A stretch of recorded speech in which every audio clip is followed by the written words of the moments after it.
In certain extreme situations, the law is inadequate. In order to shame its inadequacy, it is necessary to act outside the law, to pursue natural justice. This is not vengeance. Revenge is not a valid motive, it's an emotional response. No, not vengeance. Punishment. Tonight we have a chance to say, yeah, you're right. We're too extreme, we're too wild, we're too out of control, we're too full of our own shit. Or we have a chance to say, hey, fuck you, you're wrong. Fuck you, we're right. Because you have all made it to the dance. Because believe me, this is the dance. Start the show.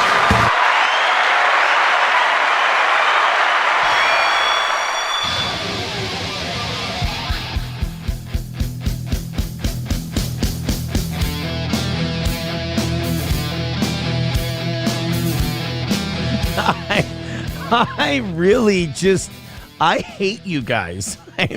I changed shirts.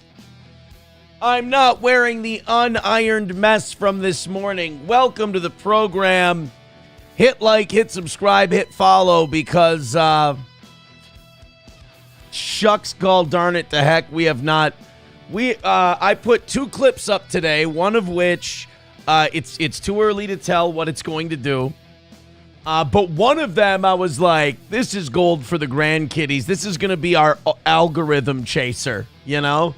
This is going to be our algorithm. You know, sometimes I'll cover stuff on the show because I'm like, I need 1 clip to hit every week. You know, if we can get 2, that's great. If we can get 3, that's a dynamite week. But we need 1 in the thousands, you know? And so sometimes I'll cover stuff on the show where I'm like, I may not have a lot to say about this. This may not be the kind of thing I really, really, really want to do, but this is our algorithm tripper. No matter what happens, no matter how many clips I put up that nobody gives a shit about, this one will hit. This one will jack up the subs. That was my Jon Stewart interview, Joe Rogan one today, which I think we did a great job with. Don't get me wrong, but it bombed. And it didn't even bomb like it did 250 to 500, which is still a bomb. I'm talking, I think it's at 50 right now. It's really bad. You know what the difference is between having a clip that does 50 views and not having a clip at all? Yeah, like that. So it bombed today. It did not go well. And I've got, let's see. The worst part is I had 1, 2, 3, 4, 5. I had six clips that I could have chosen. And I chose those 2 because I thought the other 4 kind of had a little more shelf life to go. Oh, and I thought, you put Jon Stewart and Rogan in the title, your money. Nope, not necessarily true. We did put a few shorts up today, though, as well.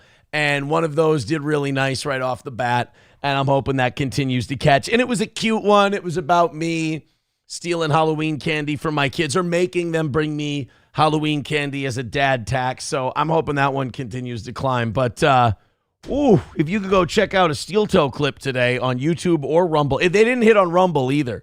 We had 3 or 4 hits on Rumble last week and only 1 hit on YouTube.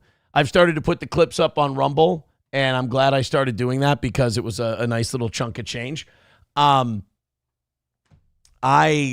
didn't even hit on Rumble today. It was murder. It was a butcher job. But we hit the goal this morning. I hope we hit it tonight. We've got a really good show for you. A lot of fun stuff to talk about. Trannies in the bathrooms are a big hit again. That's back in the news. I don't know if you saw this Gold's Gym thing. But, one thing that's really going to kind of allow the trans bathroom thing to stay in the news is minorities. Because if a white person, especially a white guy, goes off on the trans bathroom thing at a Gold's Gym in this case, it's easy to look at that guy and go, oh, he's just hateful and bigoted and whatever. He's a white guy. You've been taught to believe that the white guys, they're all just full of hate and anger. And it's because this color doesn't lead well with rage. But you put a black lady in there and she gives that sugar, like she gives a little bit of ghetto attitude onto it. She's not, you can't shame her. You can't say she's bigoted or anything else because she ain't trying to hear that. So we've got one where a black lady decided to stand up and go, we're not having penises in the locker room, thank you. We're not. She didn't say it quite like that, though.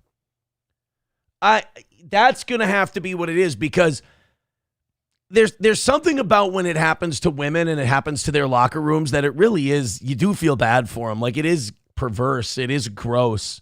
Like guys have a certain way of handling things. Also, like if someone dressed as a dude came in and they had a vagina, like that's not something we're griping about. It's weird. It's a little out there. It's off. We don't necessarily like it, but it's not like we're big burly dudes. We don't feel threatened. But if you're a woman and that is in there, it's, that's aggressive. That's a bit much. So, you do feel bad for them. So we've got that one coming up tonight. Speaking of bitches, Mark Levin is back in the news, and you guys aren't going to believe this. Mark Levin is going viral for a speech he made. He doesn't like this Tucker Carlson guy very much. Did you know that? Were you aware of that with Mark Levin at all? Not a big fan of Tucker. You never hear him talk about it. We've got that. We've got a million other things. We've got an anniversary to celebrate. I've had a pretty busy day. A lot of clipping. And then a couple of, I've talked to a couple of people today that I did not anticipate talking to, and they were very good conversations.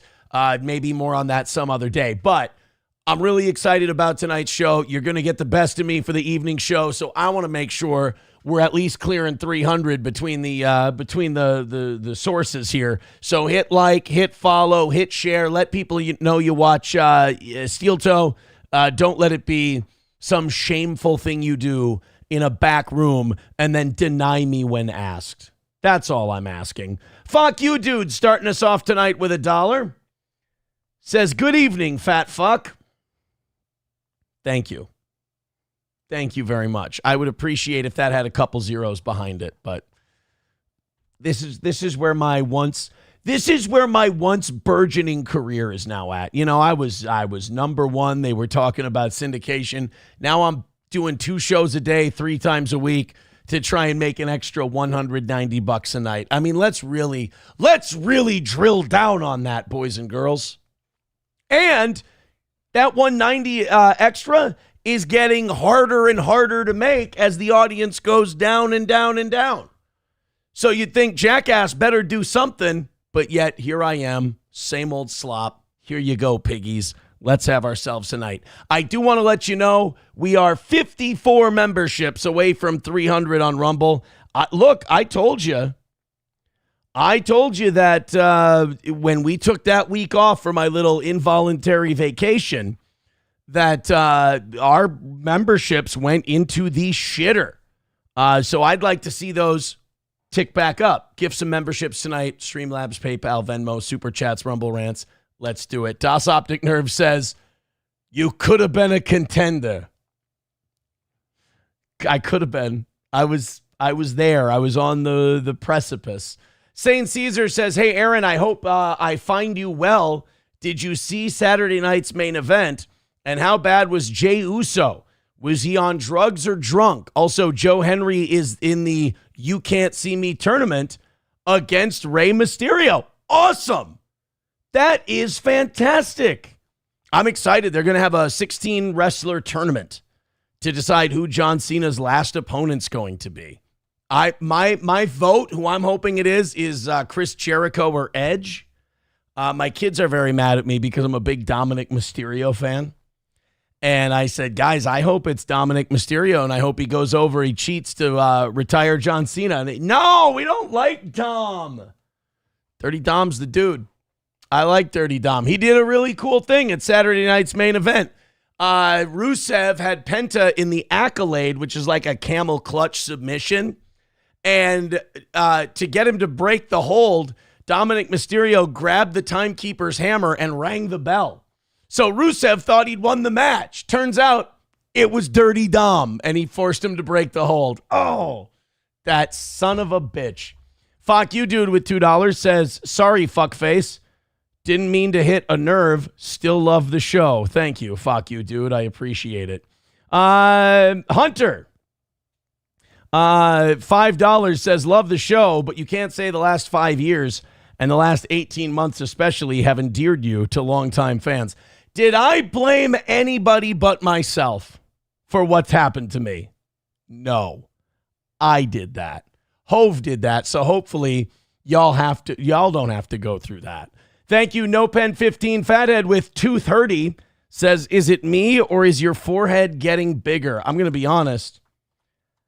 I saw my forehead while I was clipping stuff out today, and it's troubling. It's not. I think swooping it over is like, it's kind of helpful to this side, although not much. I mean, there's still a lot showing there. But then when you go to this side, you're robbing Peter to pay Paul. You see that? Rob Peter, pay Paul. And that's Streamlabs pay Paul Venmo. That's our gimmick. That's our grift for tonight. Throw in money on the Steel Toe PayPal link that's at the top of the page and call it Pay Paul. Yeah. Rob Peter, Pay Paul, Streamlabs, Venmo, Super Chats, Rumble Rants, gifted memberships. Hey-o. T. Jefferson says, Dominic, you really are a mark, boss man. I am. I'm a mark. Hobo says, do you like Dominic Mysterio? The more you talk, the more I dislike you. How much? You don't love a guy who's just cheating his fucking ass off all the time in the most creative ways? I love it. I also love that CM Punk won the world title, and you know who he celebrated with?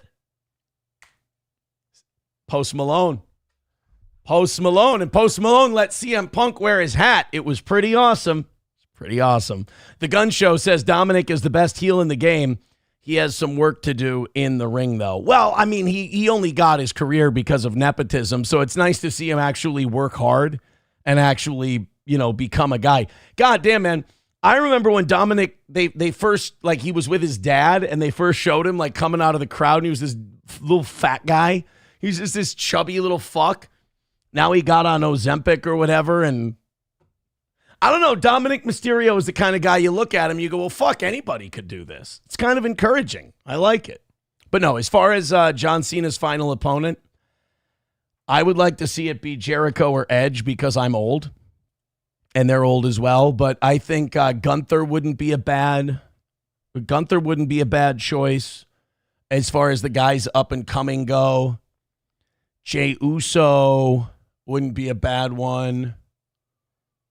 God, I don't know who else you want to throw in there. I don't know if anything's going to top his match with AJ Styles, though, to be honest. Okay, let's get off of wrestling before people start yelling at me. Rexstart parody account with $2 says quality win for the Vikings this week, but a stiff price with the news out of the McCarthy camp this afternoon. Shut up. Nothing happened to JJ McCarthy. He's fine. You're just trying to get me to Google shit. You're just trying to get me to type stuff. Oh, I bet you I can get Aaron to Google that something bad happened. All right, let me just make sure here real quick. JJ McCarthy gets blunt message. I could have played a lot better. All right, he's not hurt. Good.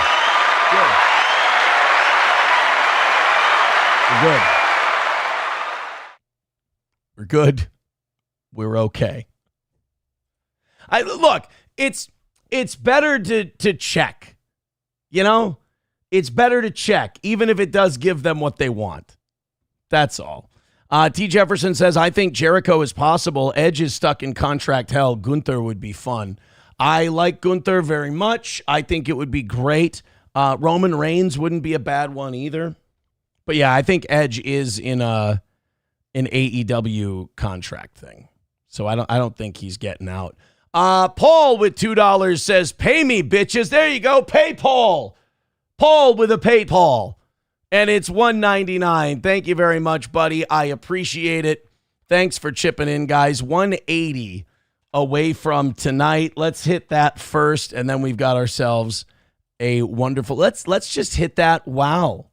The show is going. Oh, I like Taste Fairy Ialto. He says El Grande Americano.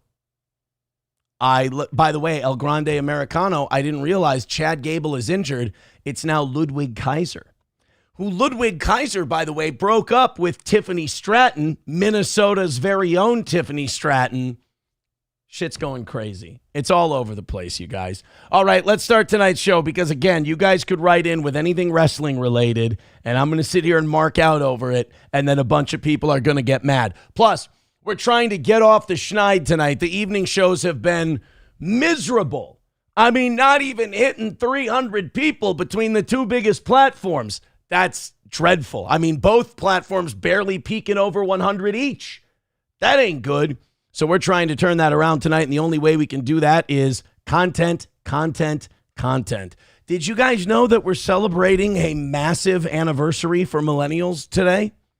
November 3rd is a big day. I don't know if you knew this, but one of the biggest moments in millennial television history happened on this day in 1990, 35 years ago. It was 35 years to the day that the scene that taught us all about drug abuse, the scene that taught us about just saying no, which, by the way, some of us didn't listen to very well.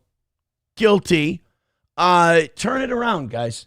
Turn it around. Saved by the Bell had their famous Just Say No episode.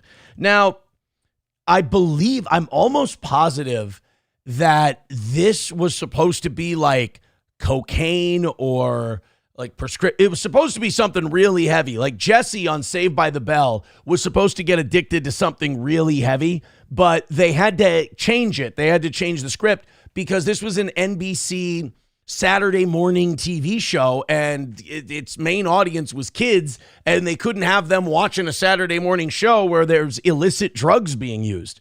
So instead, they had to kind of defang the entire episode by making Jesse addicted to caffeine pills. Basically, no-dose.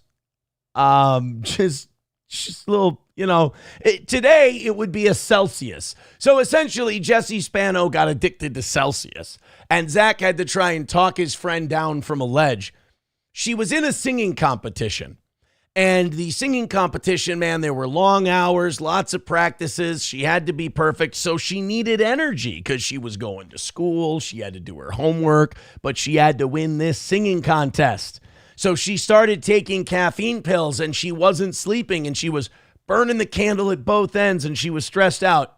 So Jesse Spano turns to these no-dos and Zach has to try and, reel her back in. And I think this episode did a great job of not only showing what addiction does to the user, but what addiction does to those who love you, who are around you. Ladies and gentlemen, for your Emmy consideration, I give you 35 years ago today, the great Saved by the Bell, we're okay. Saved by the Bell, the no-dose addiction, buddy.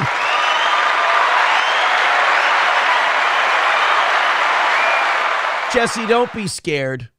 We'll get through this.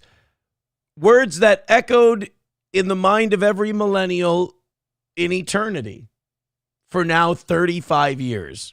It taught us to stay away from caffeine pills until those rat bastards at Red Bull pulled us back in again. So I hope it worked for you guys. I hope you stayed away from all those terrible pills and those awful drugs, and that every time you were offered a blunt, every time you were offered a bowl or some crack or some fentanyl or some heroin, you went, you know what? Zach Morris is somewhere right now looking down on me in shame, and I can't make him upset. And I hope you thought of the Saved by the Bell, Jesse turns to caffeine pills episode to keep you on the straight and narrow. 35 years ago today. Fuck you, dude says, and then he fucked her. No, that's not, he didn't, that's not how that episode went. That episode did not conclude with Zach Morris then fucking a crying Jesse Spano on her bed. It was a Saturday morning show, for God's sake. 8 Fu Toad says, people stopped passing me blunts once I started to walk away with them. Well, hopefully to put them in the trash where they belong. Like, Principal Belding told you. Rexstart parody account says that entire bottle of pills was about a half can of Celsius. To give you an idea of how messed up that episode was, basically what Jessie did was she grabbed a can of Celsius and went like this, like Popeye in spinach, and Zach went, "Are you out of your goddamn mind? You're a junkie." And it was 35 years after that episode to the day that Aaron realized he had failed Mark Paul Gosselaar. I'm sorry. Now, numero uno Josh Denny fan and many others just saying, so did they fuck or no? It was a Saturday morning show. Hulkamasha Baby said, should have showed that to April. Would have snapped her right out of it. Just looked at her and said, what would Zach Morris say right now? To which she would say, I'm 8 years younger than you. What the fuck is a Zach Morris? Now, I don't know if you guys remember, but there was a similar episode of a similar type of show that also tried to teach us the dangers of smoking too much. Hold on. There was the episode of California Dreams where Jake started smoking.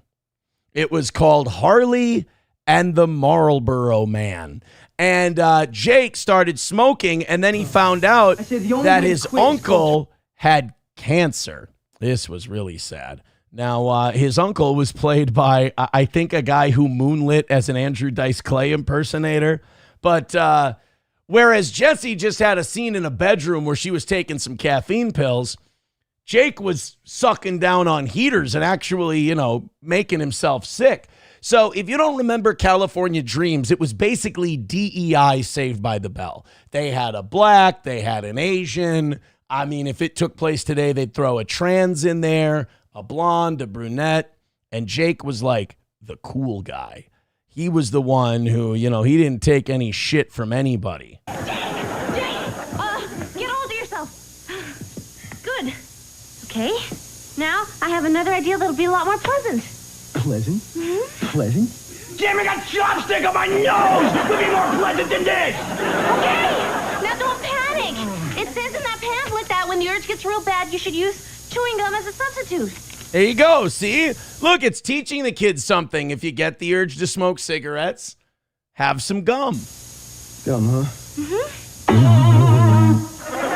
Jake doesn't look happy. Hang in there, Jake. You're doing great. Yeah, make you Come jump. on, Jake. I'm more English. So now Jake wanted a cigarette, so he's going to go to his uncle and he's going to be like, hey, Unc, all my friends are a bunch of losers. Let's have a couple of heaters, huh, buddy?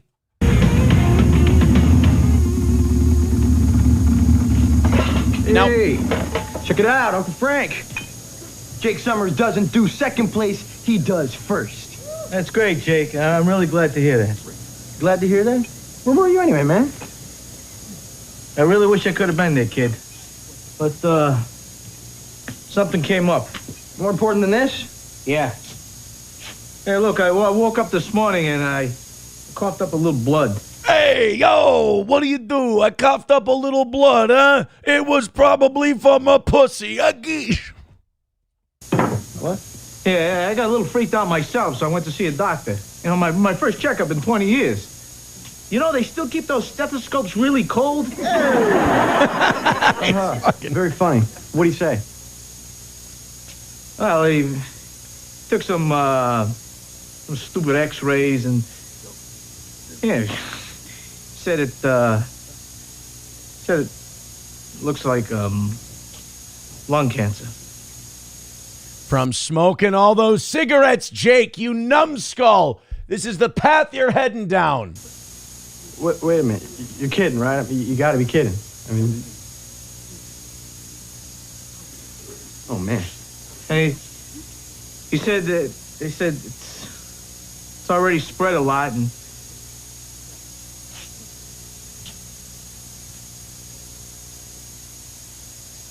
I'm dying, Jake.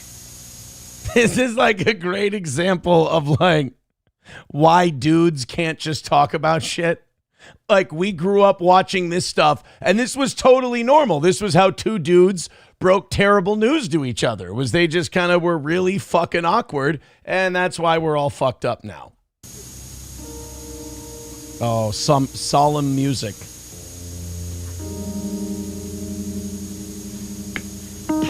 Oh, hugs are weird, right? Yeah, I mean, we're dying of cancer. Let's hesitate to give the kid a hug. A backslap sounds so nice on leather. Hey, look, I got some phone calls I got to make. Huh? I see you around. Huh?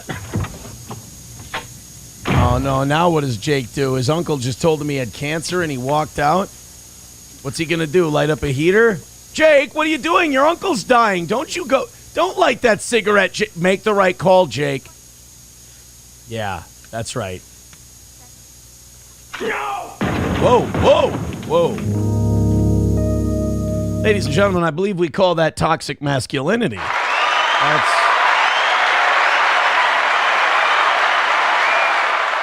So people can say a lot of things about California Dreams. It was knockoff Saved by the Bell, all of this, all of that. But, I mean, I would say that they did a more poignant job of pointing out the dangers of addiction and bad habits. Just one man's opinion. Professor Tie-Dye with $1 says, when prison butt sex, HIV becomes AIDS, Aaron will be coughing up more blood than normal. They swore to me they were clean. Mad Move says, I hope the actor died in real life from lung cancer. Numero Uno says, I said I'm dying of cancer, not AIDS, you faggot. Get off of me. I'm out of here. It does.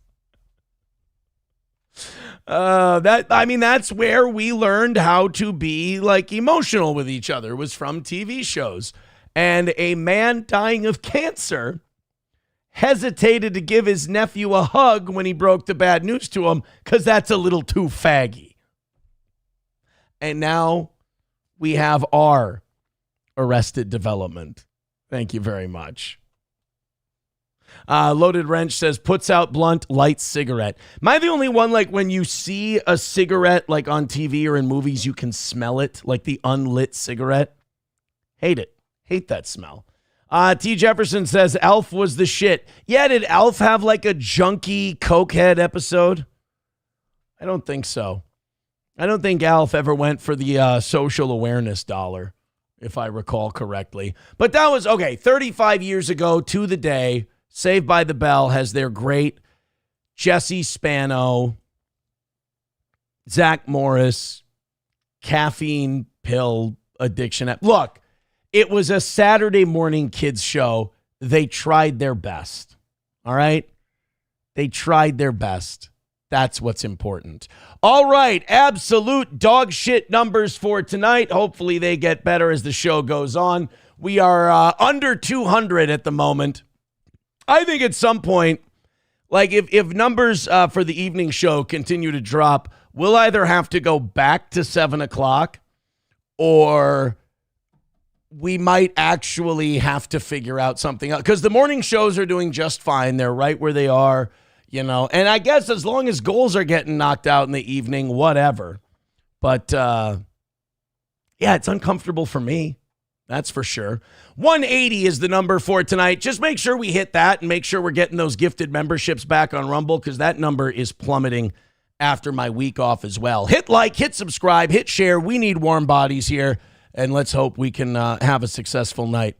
Remember that escaped monkey story that we did last week?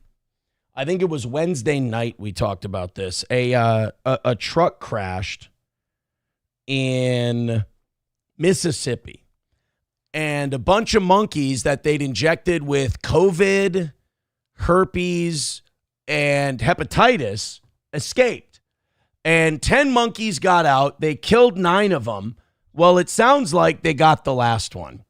And it was just some random lady. Her name was Jessica Bond Ferguson. She's got kids, 5 of them to be exact.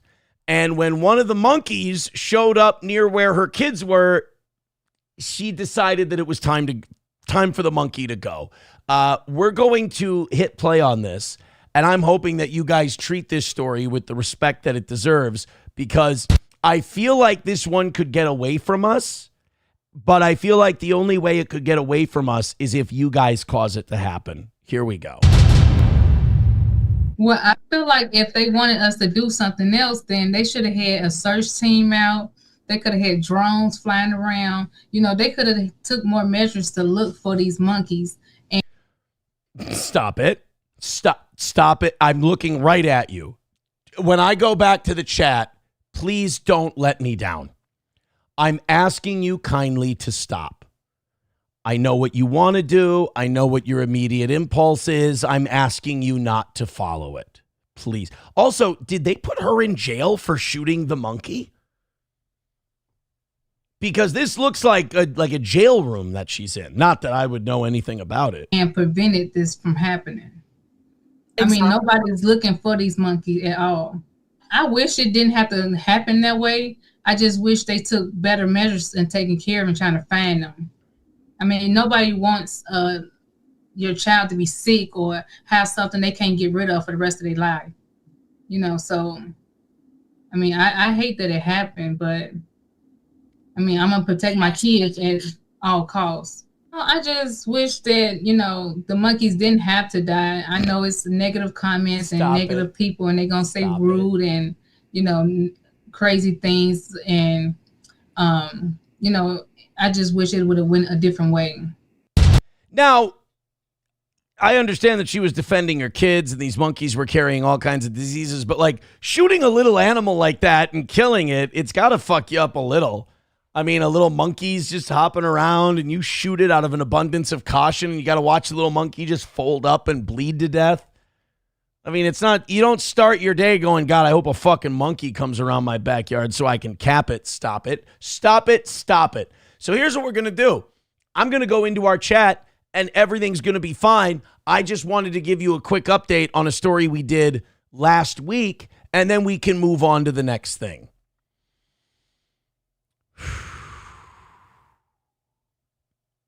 Can't read that one. Can't read that one. Aces, Aaron, I thought you weren't going to talk about your cellmates. That's not what...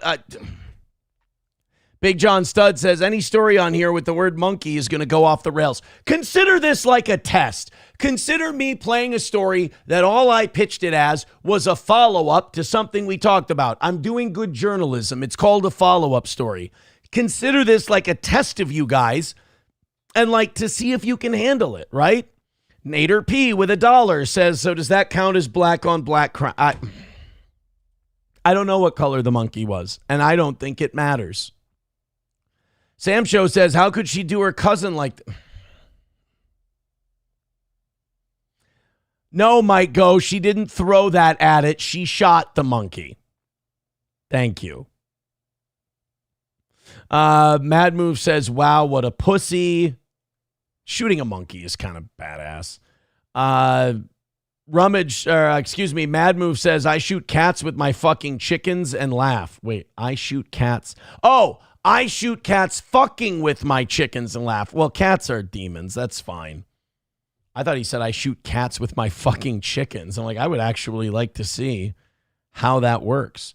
Spunker says, good job, Mom. Kids come first. Yay. Very good. You did that right. That was a nice, honest retort to the story. I like that. Well, good job, Spunker. Gift Spunker a membership. Das Optic Nerve says, was he on the porch, though? No, and I understand location is important to a story. Who, what, where, when, why, and how. The monkey was not sitting on the porch. The monkey was out in the yard when the mom came out and shot it. There. How's that? Good. You know what?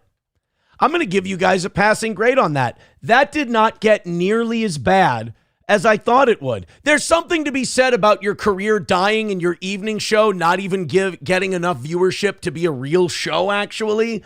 That is actually, it's assisting. It's taking a lot of the pressure off of me. Like right now, we're a half hour into the show, $180 away from the goal. What the fuck ever, right? There's nobody. The reason we passed that test And the reason we passed the racism test on that story is because there aren't enough fucking people here to be offensive. Guess what? We've barely, with all 5 of our platforms, we're barely over 200 right now. So hit yourself a like, hit yourself a subscribe, hit yourself a follow, throw a couple of bucks to the toe, and let's see if we can make this a fighting effort. I will be honest, we will get to the point, and we're very close to it, where I will probably...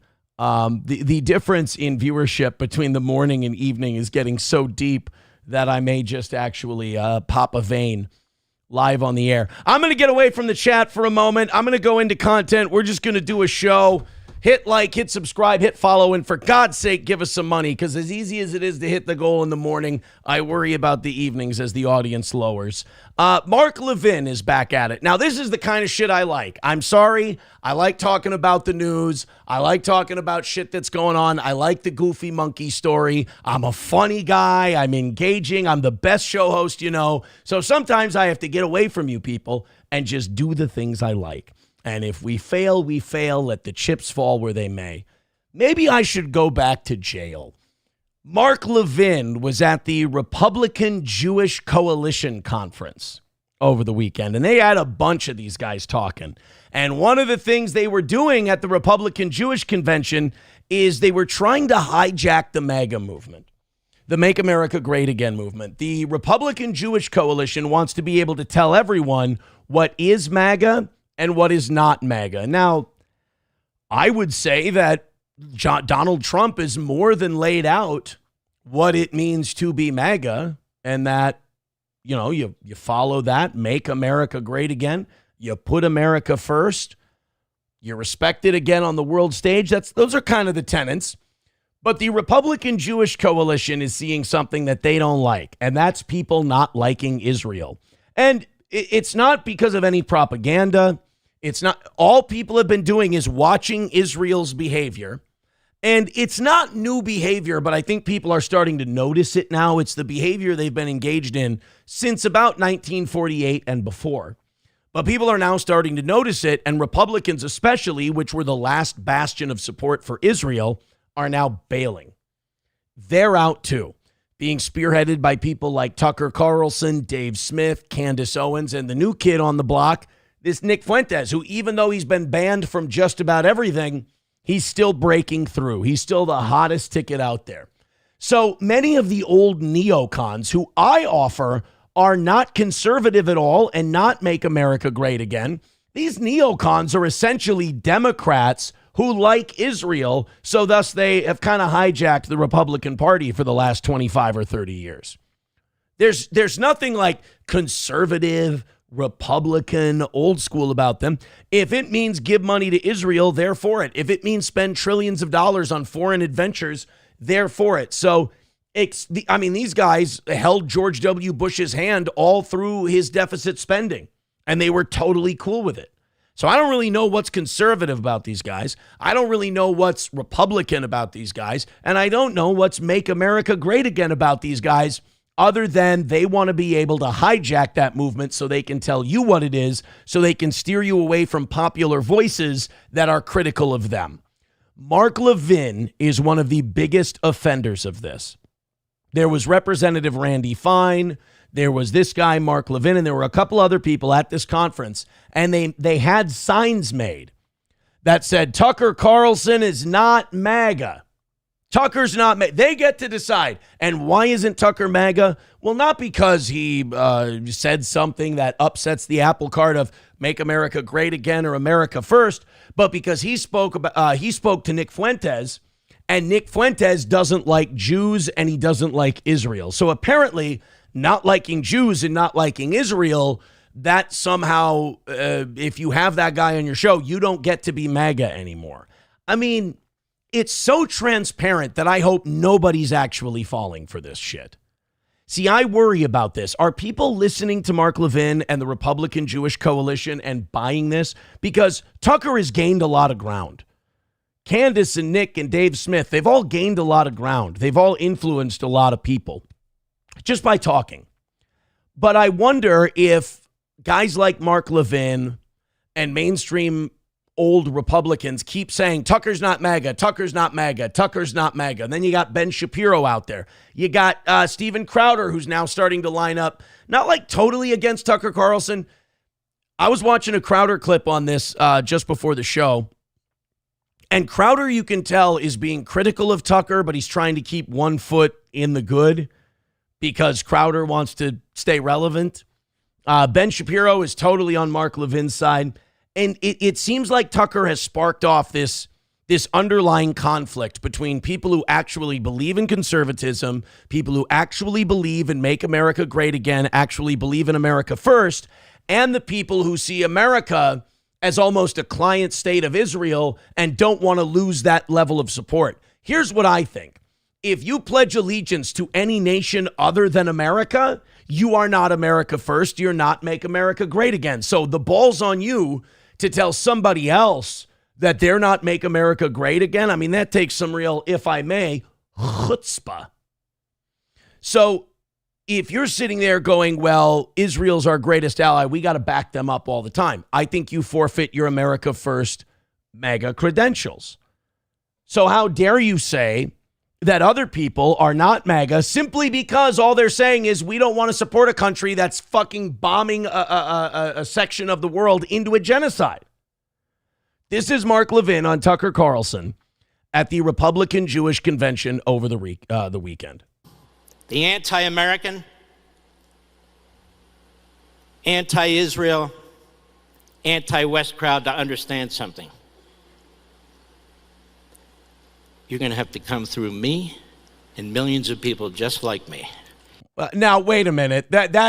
This seems like a trick because there was a guy a long time ago who tried that move and it really didn't go. It didn't end well for that guy. Now, wait a minute. You don't get to invite a Holocaust. You can't Holocaust bait. That's not fair. You'll have to go through me and millions more like me. That seems like you're trying to trick me. To come through me and millions of people just like me. In fact, the number is it's a bit disputed, but 6 million people are just like me. And you're not going to make it. You think your stupid little podcast, or your stupid little subscription program, whoa, or your little TV show, or maybe you have a little radio show. He literally just named every form of media. He's like, you think your little podcast, or your little radio show, or your little TV show, or your little subscriptions. Oh, fuck. That is going to make a difference, isn't it? That's that's going to really cut into our messaging. You think that your form of media that basically reaches everyone in the world unfettered by gatekeepers is going to cut down on our influence? People aren't. Why aren't you people listening? You don't get popcorn while I'm talking. Mark Levin's like, do you think that the show you do to millions of people is going to... Oh, it says here, according to the polling, that yes, indeed, it is going to cut into our messaging. Son of a bitch. Or your little TV show, or maybe you have a little radio show, is going to change the world like hell it is. Not if I and everybody else have something to say about it. Yeah, but you don't have as much to say about it as those people do. Tucker's getting a bigger audience than you are. Candace Owens getting a bigger audience than you are. This is the problem that these people on the Republican side have. They're on the wrong side of the free speech debate. Remember that big debate? Remember Republicans the last 10 years have been like, there's cancel culture. They're coming after our free speech on social media, on YouTube, and all this. Well, now it seems like Republicans have won the free speech debate. But now that they've won the free speech debate, they have to fight amongst themselves. They've got to weed out the people who are just using it as a talking point versus the people who actually believe it. And nobody has lived free speech more than Nick Fuentes, Candace Owens, and Tucker Carlson. They've all been canceled from something because of their opinions. And surprisingly, for 2 out of 3 of them, it's directly related to their opinions on Israel. So when you have a Nick Fuentes or a Candace Owens or a Dave Smith or any of these people who want to talk to people and want to interview people, and then you've got a Mark Levin who goes, you're not going to change minds as long as I have something to say about it. We'll shut you down, blah, blah, blah.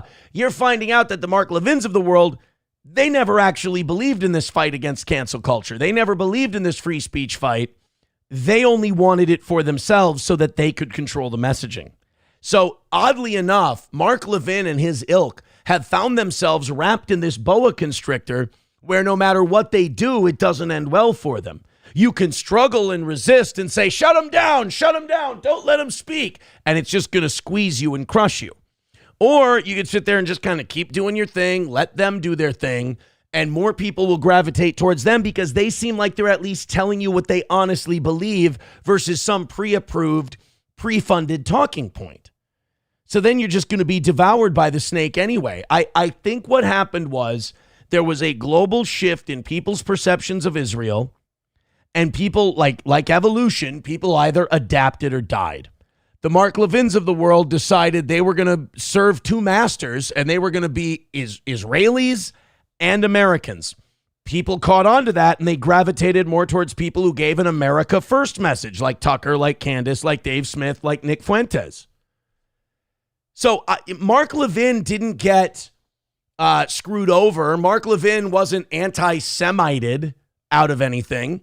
Mark Levin competed in the marketplace of ideas with other people, and he lost because his ideas weren't as good or people didn't perceive him as honest. And now he's pouting. That's what Mark Levin's doing now. He's pouting. That's why he named every single form of media and then said, you're not going to win. Newsflash, Mark, they already are. They're already beating you.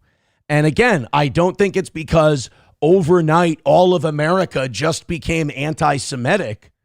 I think what happened was whether they agree with Nick Fuentes, whether they agree with Tucker Carlson, they felt like what those people were saying to them was honest.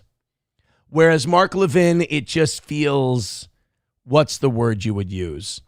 Slimy. It feels slimy when Mark Levin does it. Parody says, old native saying, man with his feet in two canoes gets wet. I like that one. I like them. I like that saying. 8 Fu Toad says, as the sun moves and each day progresses, their shadows come more into the light. Tilt One says, Levin looked like Mr. Pitt at the Poland Creek merger meeting. It's a good reference. It's a good reference. So I actually welcome this civil war in the Republican Party because I'm not a Republican. But I like the fact that this party is debating with itself and they're having a discussion and they actually give a shit where they're going to go next. I like that. I wish the Democratic Party would have that fight. What the Democratic Party tends to do with their crazies is they tend to go, shut the fuck up. We just vote with us, but don't make any fucking noise. No. We don't have it. No, there's no AOCs here. Don't worry. It's just the Schumers and the Pelosi's, just us establishment Democrats. Shut the fuck up. Nope, just us. Don't worry. Whereas Republicans, they're just like, Democrats are that Stepford wife household where she puts makeup all over her black eye because she doesn't want to see how dysfunctional the family really is. You know, until the son goes off to military school at 18. That's the Bernie bros breaking off the party. They just want to present this good image. The Republicans are that white trash family with a vehicle on blocks in their front yard, just like going, you better not go to the abortion clinic, Betty May. You're too young to be making those decisions by yourself. Fuck you, Dad. You got Mom pregnant when she was 15. Why you need to air our dirty laundry out in public, girl? And don't you be taking my car keys. I'm going to the market later to pick up some scratch-offs. You're drunk, Dad. You're always drunk. I drive better when I'm drunk. They don't realize the entire neighborhood is out on the lawn watching these people. They don't give a shit. We're enjoying the show. So to Tucker and Fuentes and Candace and keep talking crazy shit. To Mark Levin, keep getting pissed off at all the crazy shit they're talking because, at least to me, it's wildly entertaining. Dude, it was the same thing when the Tea Party people came about, Remember, the Tea Party people came about, they're like, we want to balance the budget, no more spending, no more bailouts, this is horseshit. And the Republican Party went, oh my God, what are we going to do? We love wars and we love bailouts. Can we shut those guys up? And they had this big public fight for a long time. And then eventually they just kind of slowly got those Tea Party people back in line. And now between Epstein and Israel, the Republicans are fighting each other again for the party's soul. And again, I think this stuff is really good for the country in general. The Gun Show says, bro, most of us in the GOP have been broken away from the party since we became the Tea Party. Yes, I agree. Gun Show says, Mark Levin and Ben Shapiro know that they are becoming irrelevant. Tucker and Nick are simply more relevant. The Jewish coalition are now anti-free speech. And that's becoming the gross thing that I've been noticing, is that all of these guys who fought side by side with these guys, they were indistinguishable in 2016 up through COVID. Now, all of a sudden, when the tide's not turning their way, now we find out what they're really about, and they've really always just been about themselves. You know, one thing that I really appreciate about Tucker Carlson is that he has no problem when people confront him. And I think this makes you untouchable. When people confront him on shit like the Iraq war and stuff like that, Tucker just goes, yeah, I was wrong. I think that is one of the most disarming things you can do to people, is when they try to do that ex-girlfriend shit and they try to bring up stuff from years and years ago, and you just go, yeah, I was wrong. It totally cuts them off. It totally stops them at the pass, and I love that. And Tucker does such a good job of that. Whereas Mark Levin and these other assholes, they can never be wrong. And they will defend a dying point until it's all the way 6 feet in the ground, because God forbid they look fallible. You know, Parody says owning it takes their power. Exactly. You know, like me owning the fact that our numbers are in the shitter and the evening show may be going extinct. Oh, hit like, hit subscribe, hit follow. We haven't cracked 100 on either of our two major platforms tonight. We are 180 away from tonight's goal. Let's hit that goal. Let's knock it out. Let's at least show that we are mighty with the very small. I mean, it's bad. Like, we can't even get to 300. Like, we're not even at 200 right now. We're at, well, okay, you know what? You throw the other three in there. Yeah, we're just over 200. This is bad, dude. You know me, I ring the alarm bells all the time when we go into a little divot, or if we miss one goal, which we haven't done in a long time, which is great, knock wood. But like, you know me, I ring the alarm bells a lot, so I'm kind of the boy who cried wolf. The trend, it's not a mirage anymore, it's a trend. The evening show thing, I might have to do something about it, because I don't know, but I'm not delivering the goods and the people aren't coming. It's, the numbers aren't what they used to be, even back before our little pop we had. It's going down to below that. So please let me know what you'd like. Let me know what you need. I feel like we give you great shows, but I haven't had the flop sweat for a while because the mornings have been going well. The flop sweat is back. We're 180 away tonight, and I'm starting to panic. So throw us a like, throw us a subscribe, throw us a follow. Good Christ, tell a friend, do something, rescue us in the evenings, and throw us some goddamn money and help us hit that goal. Let's go to the Gold's Gym trans thing. I'll stay out of the chat. I'll stop looking at numbers. I'll just do a great show, and I'll hope that brings people. Oh, our subscriber numbers have been taking a shit too.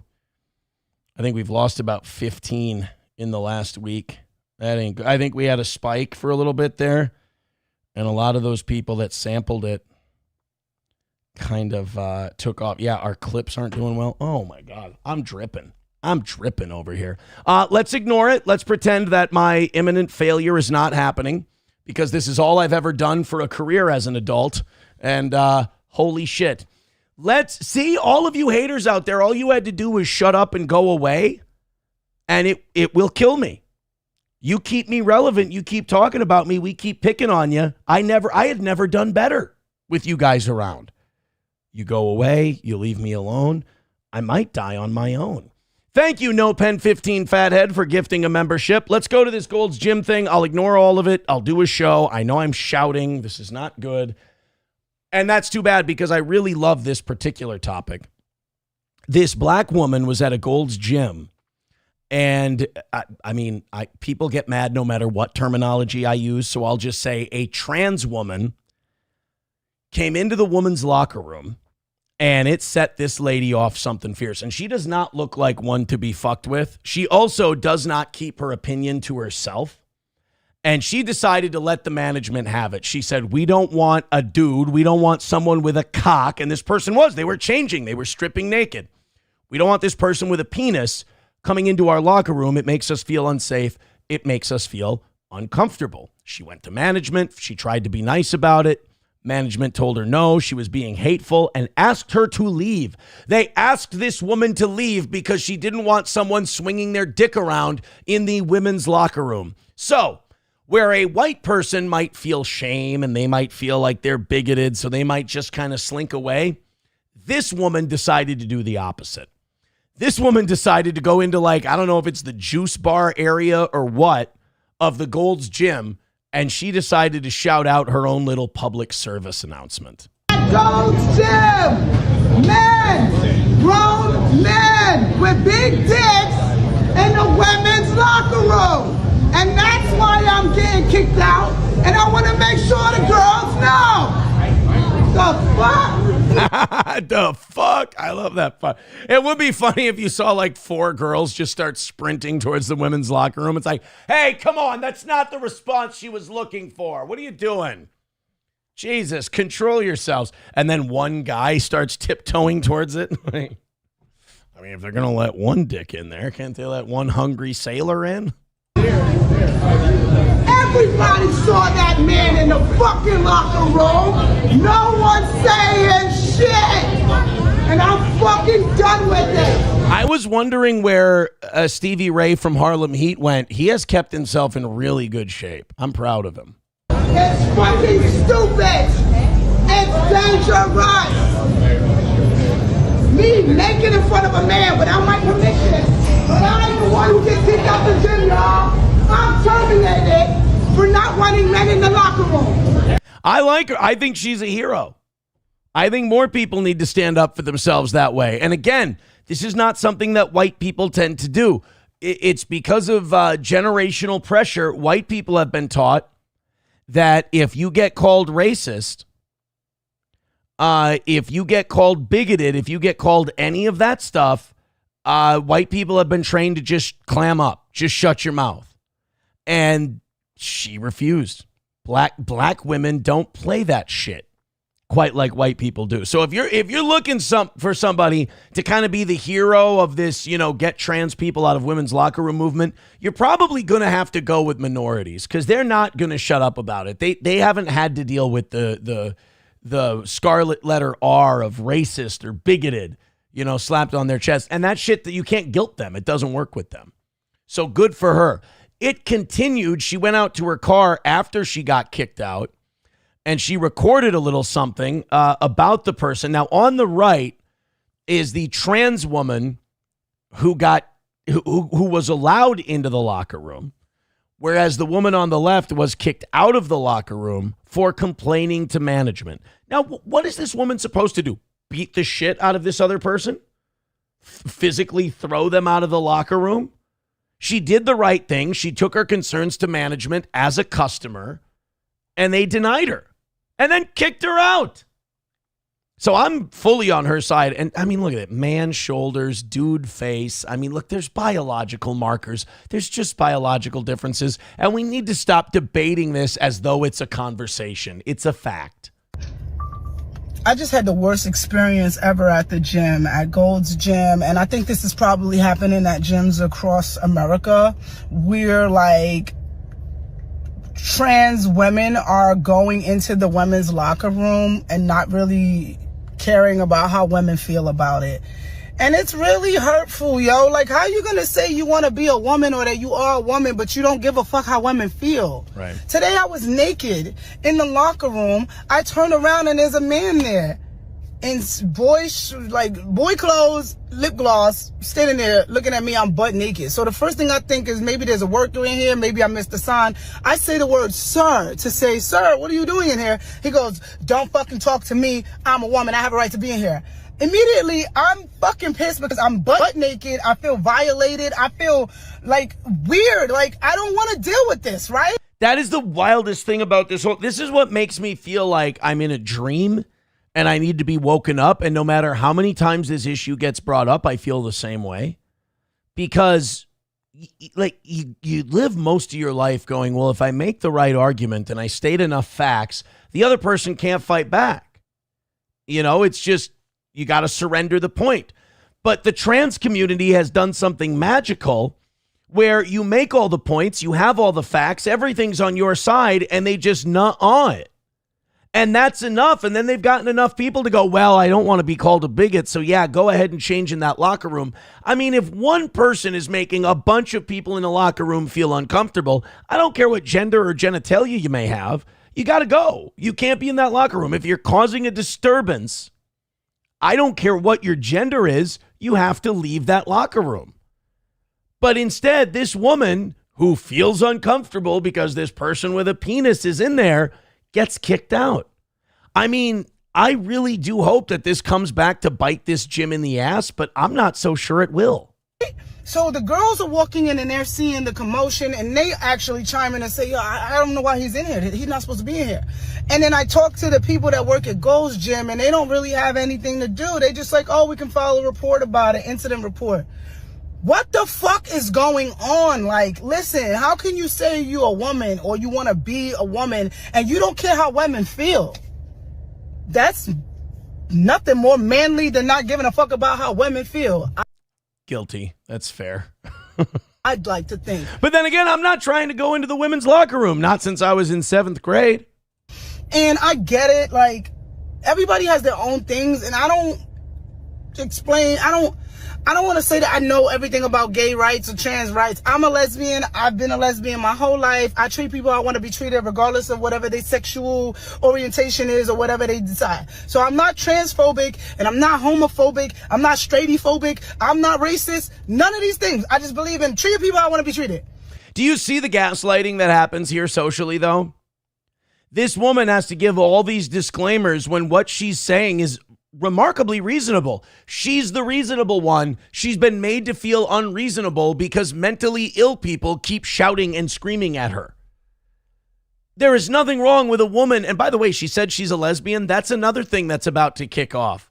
There is a big battle brewing between gays and trans people because gay people feel like trans people are like a bridge too far and they're too out for attention and they're making everybody in the movement look bad. Here you got a woman, she's a lesbian, and all she's saying is, I don't want someone with a cock watching me change in the locker room when I'm naked. It makes me uncomfortable as a woman, and she gets thrown out of her gym. I mean, it's enough to make someone feel crazy, even though they're totally in the right. Why do you guys think it's okay for men to be in the women's restroom? And like, when is the cutoff point? Is it like, oh, you cut off your penis, you can come in here?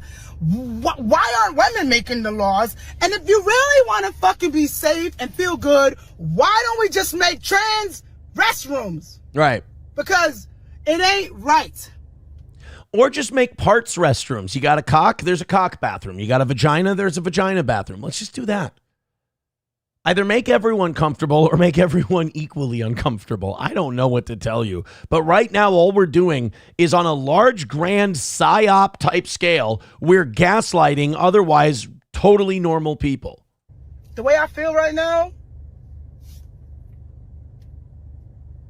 and don't come into my comments about he gay, he ain't looking at you. I don't give a fuck, bro. It's about a feeling, yo. Like, if you never been a little girl who been touched or been through some shit, you won't understand that feeling. And you've never been a little girl.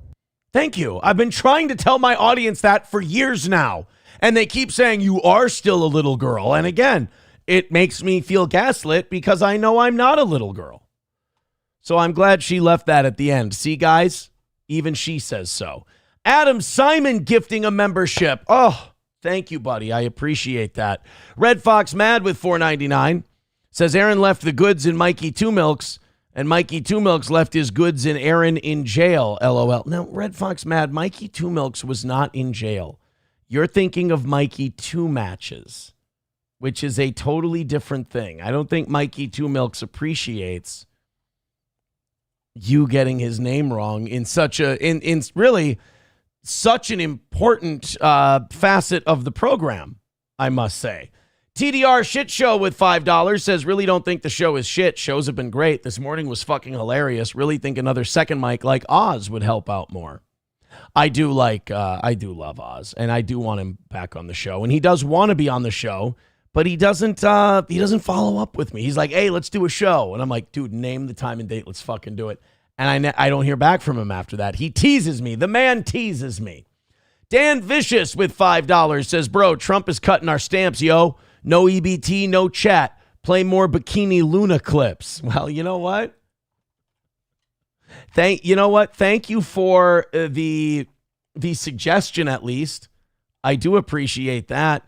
And Wally World gifting 5 memberships. Thank you, buddy. Wanna fuck? Let's fuck!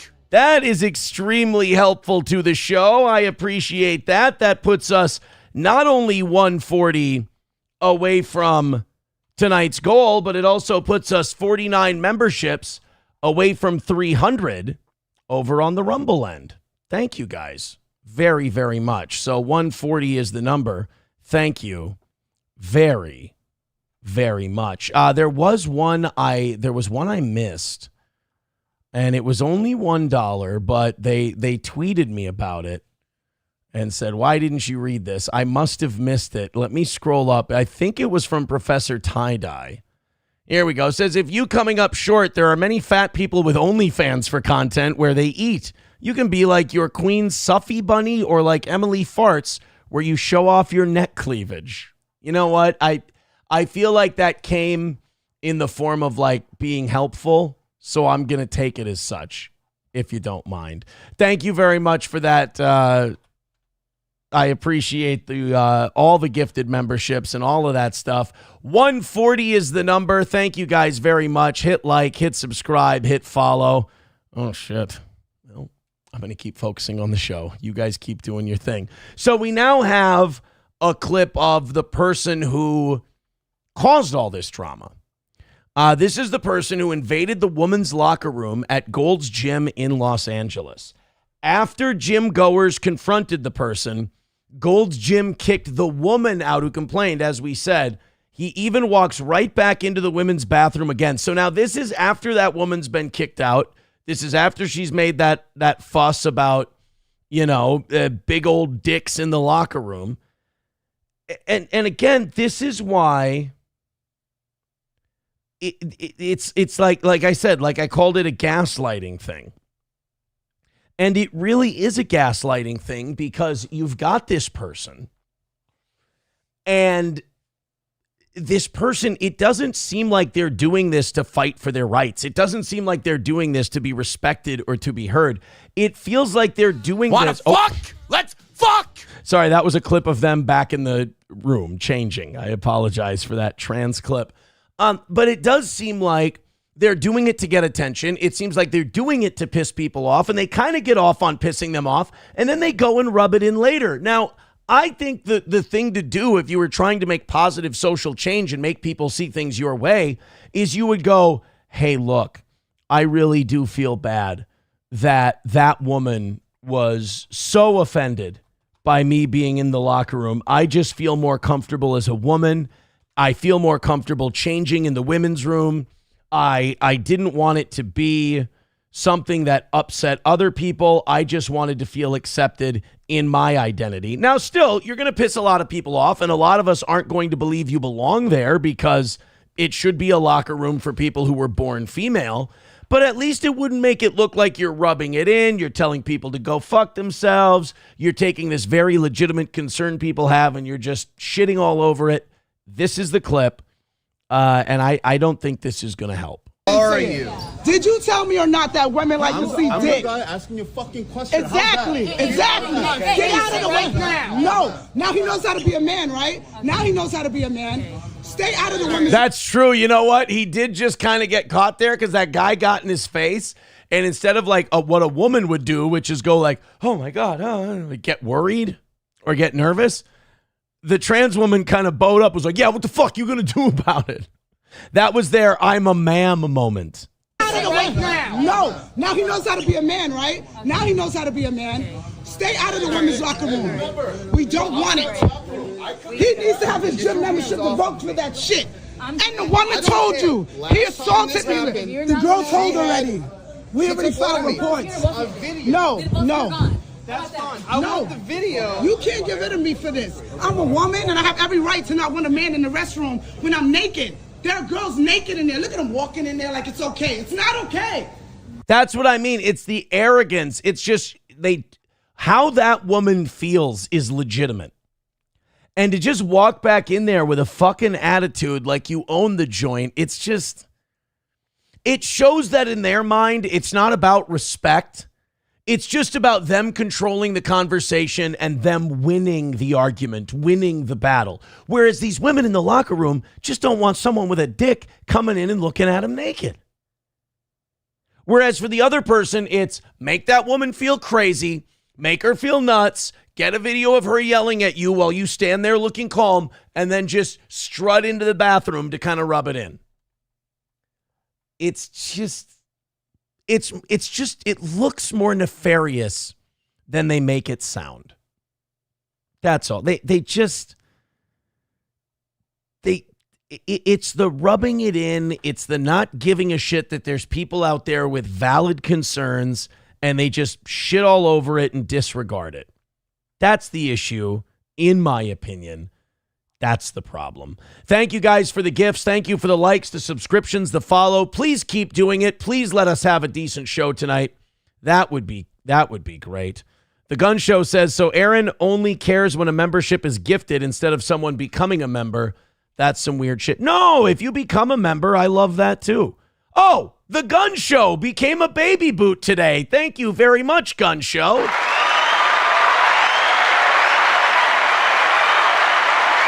I love that. Thank you so much. That's so helpful.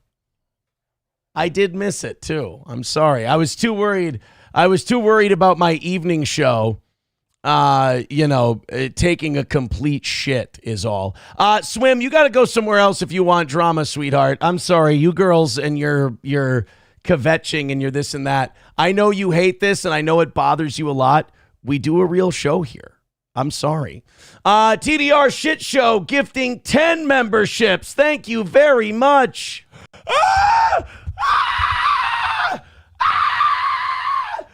Yeah, why would you call him gay?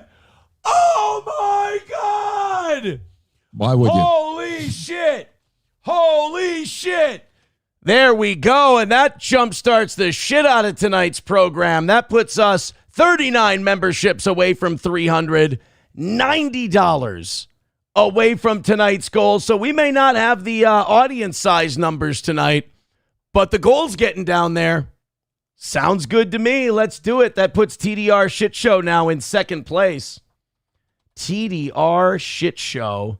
Drinking Beers in third at 45. Red Fox Mad in fourth at 40. Miss Tay now goes into Central Booking at 25. And Wally World falls out of the top 5.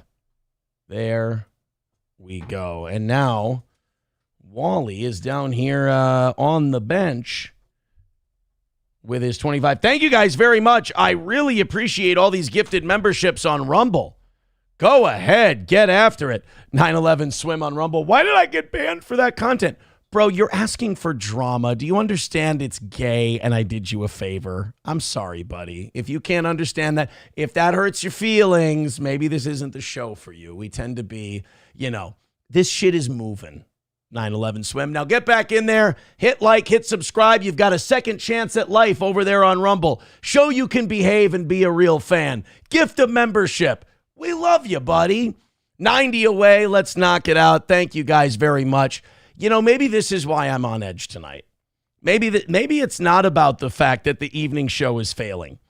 Maybe it's actually because there's this there's this new research that shows that people don't have to go bald anymore and that hair can actually regrow. Maybe this has got me feeling tight in the chest. It's got me feeling tense. It's got me feeling nervous. New research may have cracked the code to rapid, natural hair regrowth. And I have to tell you, it's a lose-lose for me.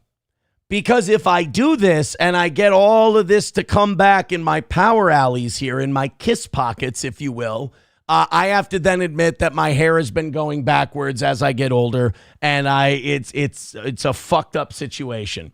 Or I hang on to my pride and I say, I'm not going to do that shit, and I just slowly start to get a bigger and bigger unknown Hinson widow's peak. There's no victory for me in this. A cure for baldness could be on the horizon. And by the way, if we do get a cure for baldness, I would argue that it would sell more than Viagra. Researchers from Taiwan University say they have discovered a serum that could potentially regrow hair in just 20 days. Dude, I've been rubbing that stuff into my scalp and not shit has been happening. Oh, serum. Okay, that's way different. You know what? I've been doing it wrong for about 10 years now. Shit. The study, published in the journal Cell Metabolism, one of my favorite reads, check it out if you can, showed that fat cells under the skin can restart hair growth. Oh my God. And it's linked to fat cells? I got plenty of those. See? All the shit you guys have been making fun of me for, turns out it's working in my favor. And I don't want to have hobo chili recipe or none of you coming up to me asking to borrow fat cells. Not after the way you've been talking. The researchers used mouse skin samples to monitor changes for the fat tissue under the skin, as well as to the hair follicles and the cells that help hair grow, after they caused small injuries to trigger certain reactions. So is it kind of going to work like those implants, those hair plugs or whatever, where they like remove follicles and then just like put them into your, like, it's going to cause like scarring and like injury first, and then in it, like afterwards, hair starts growing out of it. After skin injuries, fat cells began breaking down stored fat in a process called lipolysis. Fatty acids were then released into the skin, which acted as a signal for hair stem cells to grow. When the scientists stopped the fat cells from breaking down fat, it prevented hair from growing. Holy shit. So why is it always big fat fucks that are going bald? If you have all of the fat cells, shouldn't you be growing hair like crazy? Fatty acids were rubbed onto the mice's skin to determine whether it would spark hair growth in those areas. The experiment was successful, triggering hair growth.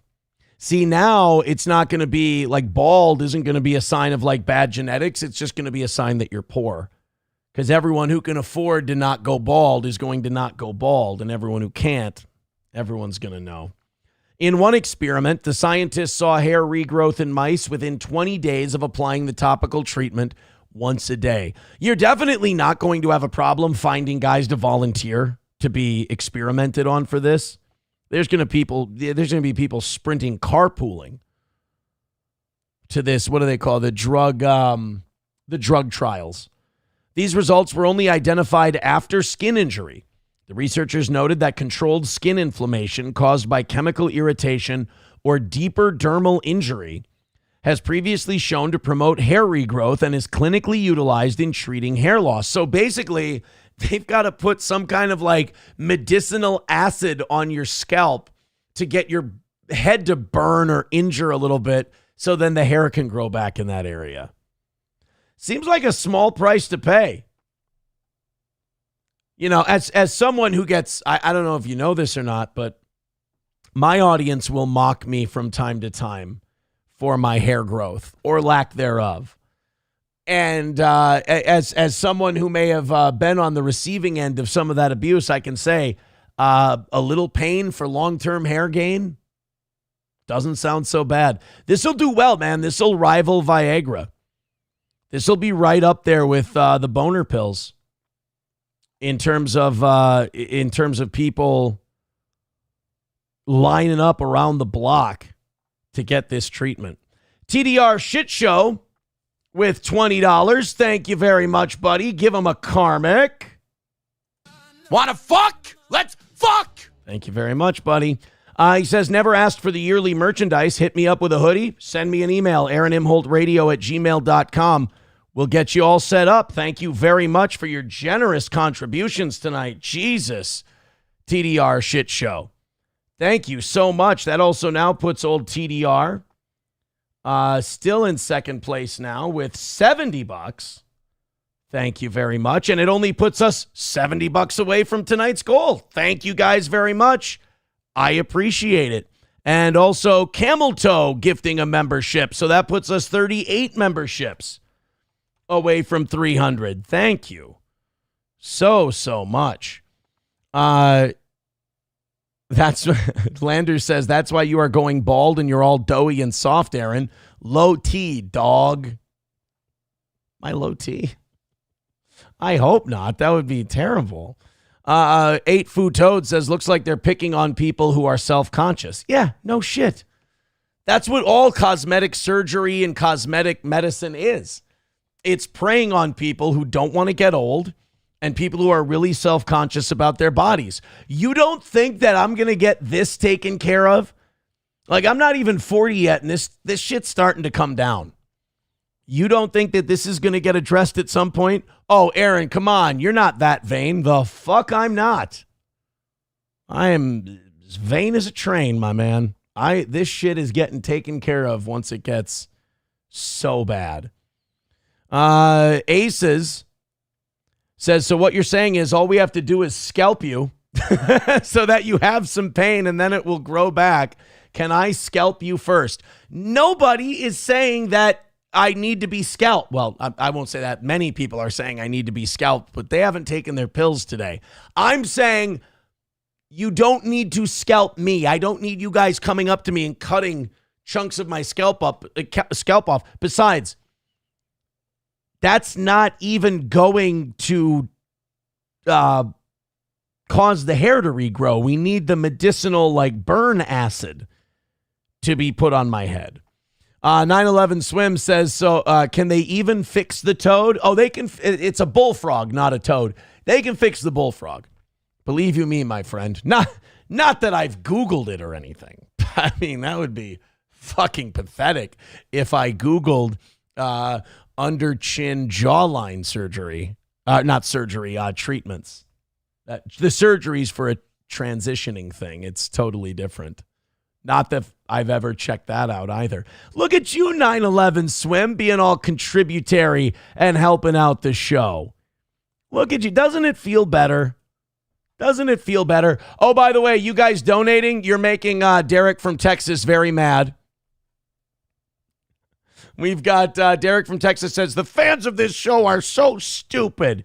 Yeah, guys, you're dumb for giving your money to this show that actually talks about shit, does a show, and create its own content. It's much smarter to give money to shows who are so fucking obsessed with me that you're pretty sure they're closeted homosexuals, and their only content is the fact that I can do a show and they can't. You're right, Derek from Texas. Hey, Derek, you're right, buddy. We're the crazy ones. You got it.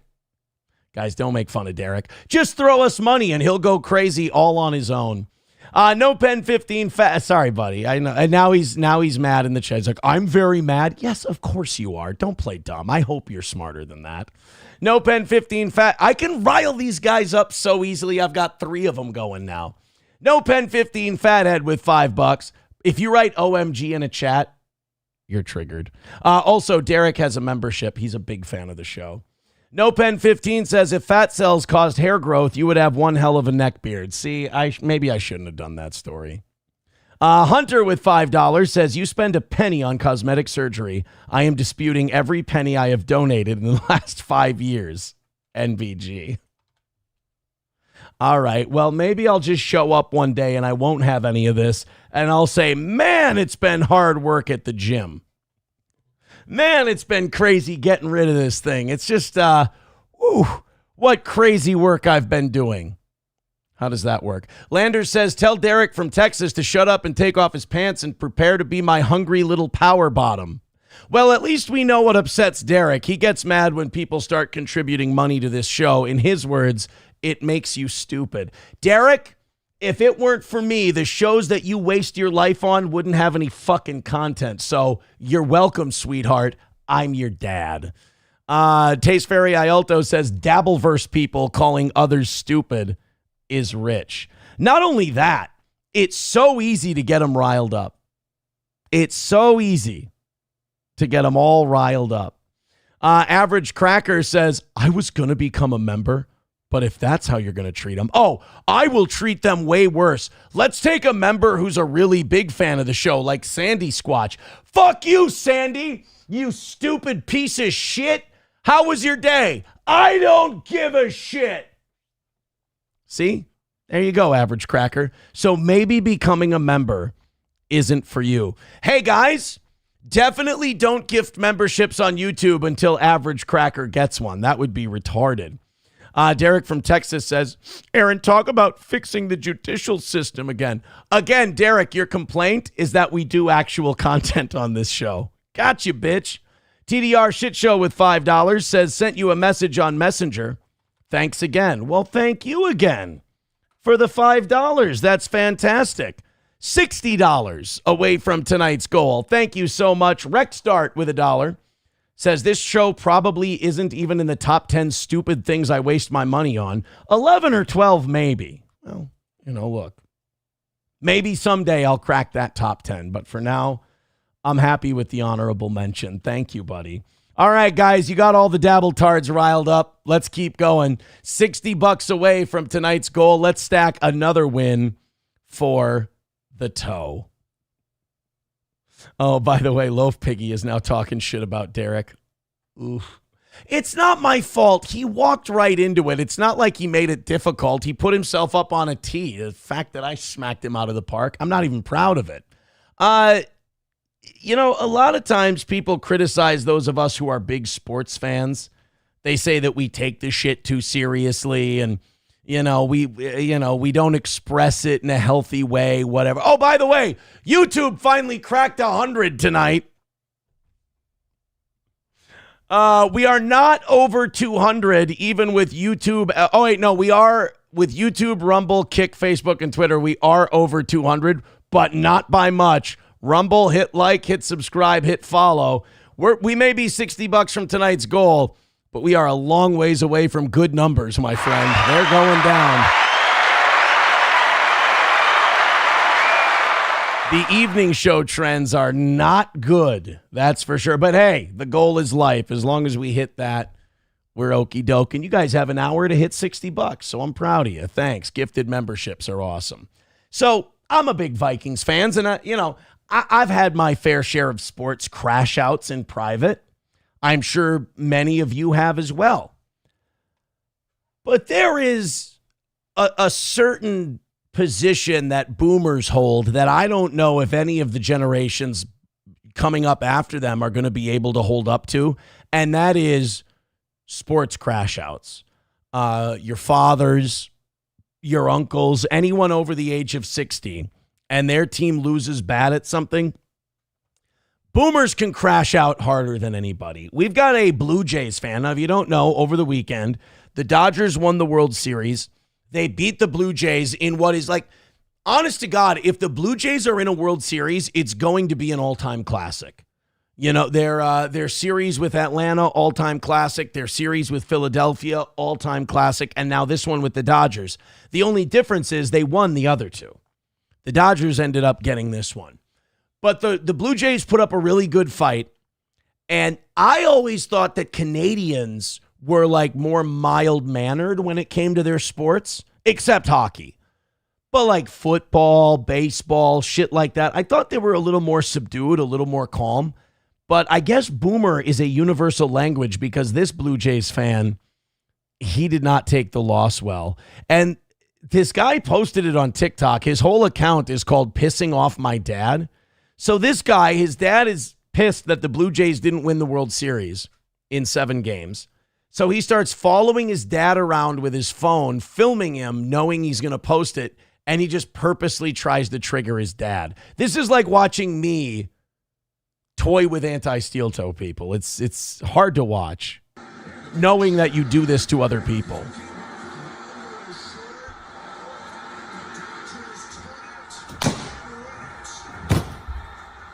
Shut it off.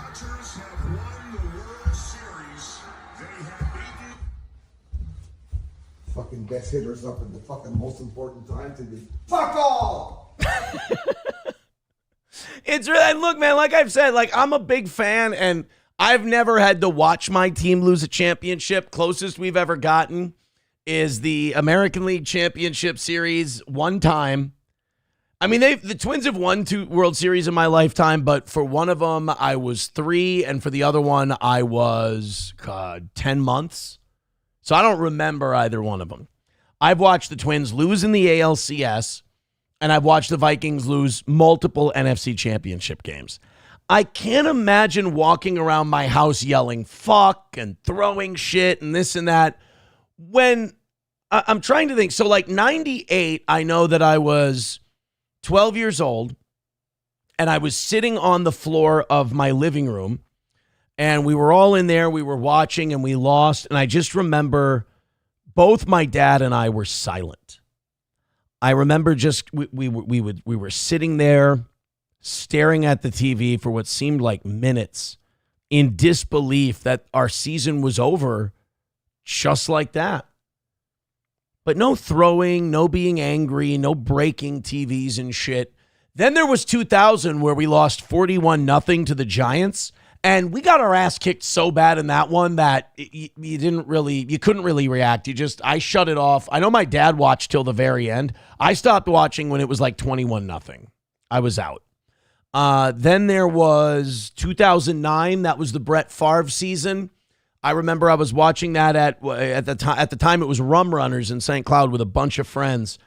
And God, man, that season was magical. It was really something. And it was another just silence. It was complete silence. It was shock. It was disbelief. Was it Will Lutz hit the game-winning field goal in overtime? It sucked, man. Then there was 2017. And 2017 was 38-7 by the Philadelphia Eagles. That was kind of like the Giants one where we just got the shit kicked out of us and you didn't feel like you had a chance. I can't remember losing my shit and running around the house screaming, being like, fuck. God. I like to defend sports fans. I like to defend sports people. My own audience is not that big into sports. I can't defend this. Get a hold of yourself. Grow a set of balls. Knock it off. Don't walk around your house yelling, fuck. Fuck's sake. Fuck's sake. Also, with the Canadian accent, it doesn't help. That Canadian accent makes you sound like such a hoser when you're mad. Fuck's sake. What a fucking joke. Joke. Oh, that's all she wrote. He's just pissing off his dad now. Oh, my. He's thumping. You can hear his feet. He's thumping against the ground. He's going to crack that tile. A tough one. You fuck off, too. Fuck off. He's throwing shirts. Come on, Dad. Any last words, Dad? No, none. For the fans? I'm done. I'm fucking done. Poor guy. Like, you're still going to get up in the morning. You're still going to go to work. And, like, I know as a Minnesota Twins fan, this is going to be cold comfort for these guys. You know, I know that it's, you know, we're going to tell you it's better to have loved and lost than never to have loved at all. And that there's nothing wrong with going to a World Series and losing. I feel like that guy would just tell me to go fuck myself even more if that happened. But it is true. Like, for those of us who have never watched our team in a championship, other than like the WNBA and WCHA hockey, which totally doesn't count, enjoy that you were there. I mean, the holy shit, fuck, these guys fucking suck. They're fucking terrible. I mean, I've done that during a game. I've yelled at the TV like that, but never after. After, there's too much heartbreak. There's too much letdown. There's too much depression. 8 Food Toad says, oh my God, I need to get Aaron to call me a piece of shit. You know what, 8 Food Toad? Guess what? 8 Food Toad, dumbest fucking name I've ever seen. Get a hold of your fucking nutsack and come up with a name that a grown-up would come up with, you stupid piece of shit. There. How's that? MSO says 86 on Rumble. I guess we can blame Monday Night Football, maybe. I mean, MSO, you need to find me something to blame because right now I'm blaming me. Average Plumber gifting 10 memberships. Thank you very, very much. Where's his drop? Get that man his drop. Yeah, why would you call him gay? Oh my God! Why would you? Holy shit! Holy shit! Well, thank you very much, Average Plumber. That now puts us $10 away from tonight's goal, and it now puts Average Plumber in third place. So, hey, we may not have brought the numbers people-wise tonight, but we brought the numbers money-wise. That's for sure.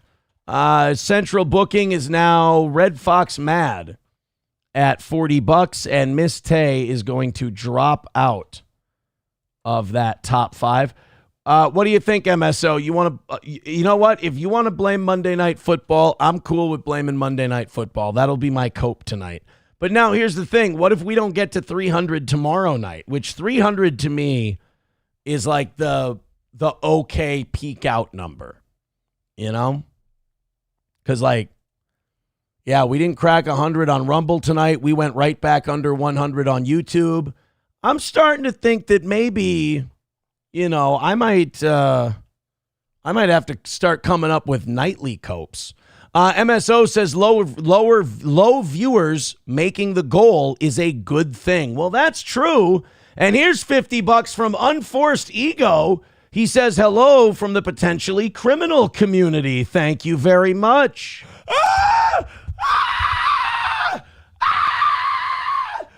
Yeah, why would you call him gay? Oh my God! Why would you? Holy shit! Holy shit! Well, now that puts you guys 165 away from Tuesday, and it also puts you 28 memberships away from 300 over on Rumble. Why does my shit say Happy Halloween? Am I retarded? Don't answer that 911 swim, please. I'm afraid of what you'll say. Thanks for hitting the goal. I appreciate it, you guys. Go ahead and give them the bad news.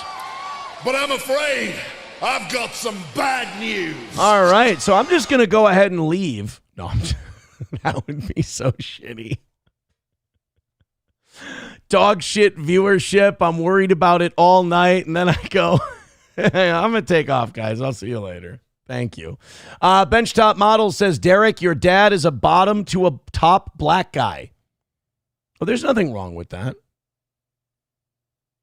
There's nothing wrong. I mean, if Derek's dad is a white man who likes to be anally penetrated, sodomized by black men, what business of that is ours? What business of that is ours? Derek, please, Derek, look, I don't mind you having some fun with us. I really don't. But for your own sanity, please don't ever publicly admit you're a fan of that show. It's probably the saddest thing people can say. Like, you can think whatever you want about me. I suck. I'm terrible.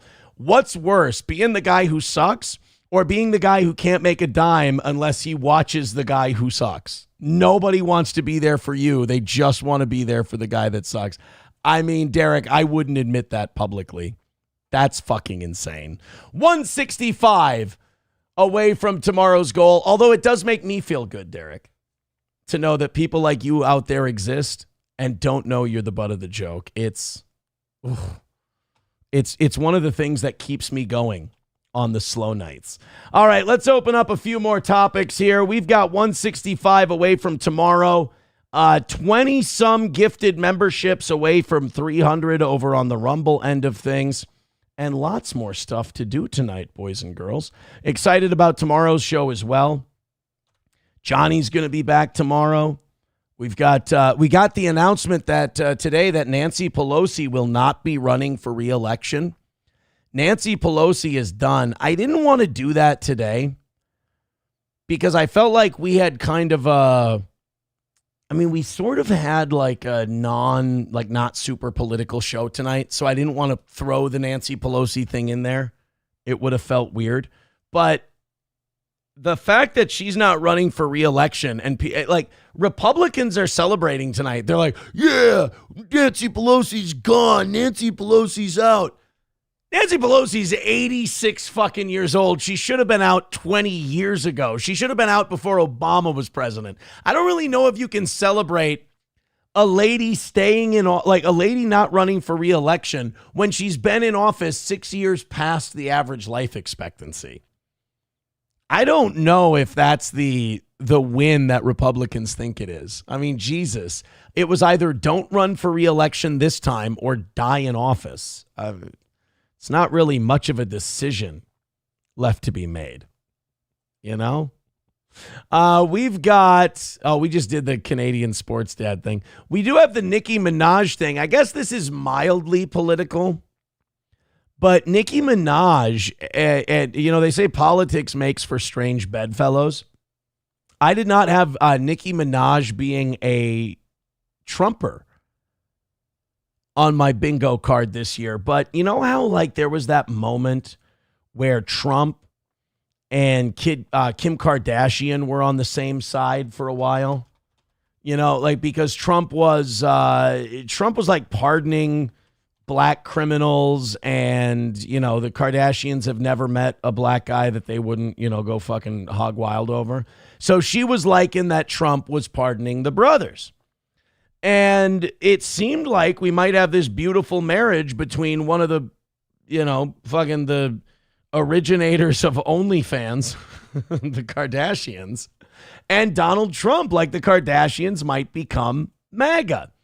That didn't happen. They fell back in line really, really quick. But now Nicki Minaj has thanked and praised Donald Trump for threatening military action against Nigeria over the slaughter of Christians. Now, if you don't know this, in Nigeria, there's Islamic terrorism groups that are just killing Christians en masse for nothing other than their faith. I mean, it is really, really bad. But I don't want the thing that drives like rappers to Donald Trump to be more foreign wars. Like, this isn't the thing I want. I don't want Donald Trump going, and now we're going to bomb a bunch of black people in Africa. I don't want that to be the thing that makes Nicki Minaj go, oh, I like him. I don't want, like, what are we doing? We're just breeding black neocons now? That doesn't sound like the MAGA I signed up for. So look, I like that someone in entertainment is, giving Trump a little praise, and that because anytime you go against the left in entertainment, it takes some balls. But the fact that you're complimenting him because he's like, why don't we bomb Nigeria? I don't like that either. In fact, a lot of the things that Trump is getting praise from other people for is things that kind of go against what he told us he would do. Over the weekend, Trump alleged Islamic terrorists were being allowed to kill Christians in Nigeria. And if this alleged practice continued, the U.S. would halt aid and storm into the West African country, guns a-blazing. Now, I'm going to need to be sold on why American troops need to be used in Nigeria, why American taxpayer dollars have to be spent in Nigeria. There's this weird thing where if you don't like that something's happening in a country, we now in America have to automatically jump to, well, then we have to bomb it. Well, no, sometimes you can look at things from afar and go, I really don't like what's going on over there. That's not good. That's not nice. And it doesn't have to immediately be followed up by gassing up an aircraft carrier. Like, for example, I don't like what's going on in Gaza, right? But all I want to do is pull our fucking money out of it and not support anybody. Instead, it's like, I don't like what's happening in Gaza. I really don't like the fact that we're giving money to the country that's causing all the problems in Gaza. But it's like, hey, I don't like what's going on over there. Oh, yeah? How many troops do you want me to send? None. It's not a nice thing. That's all. Nikki seemed to co-sign the threats, sharing a screenshot of Donald Trump's message and writing, quote, "No group should ever be persecuted for practicing their religion. We don't have to share the same beliefs in order for us to respect each other." That's what she wrote. She wrote that it was really nice that Donald Trump stood up for the Christians in Nigeria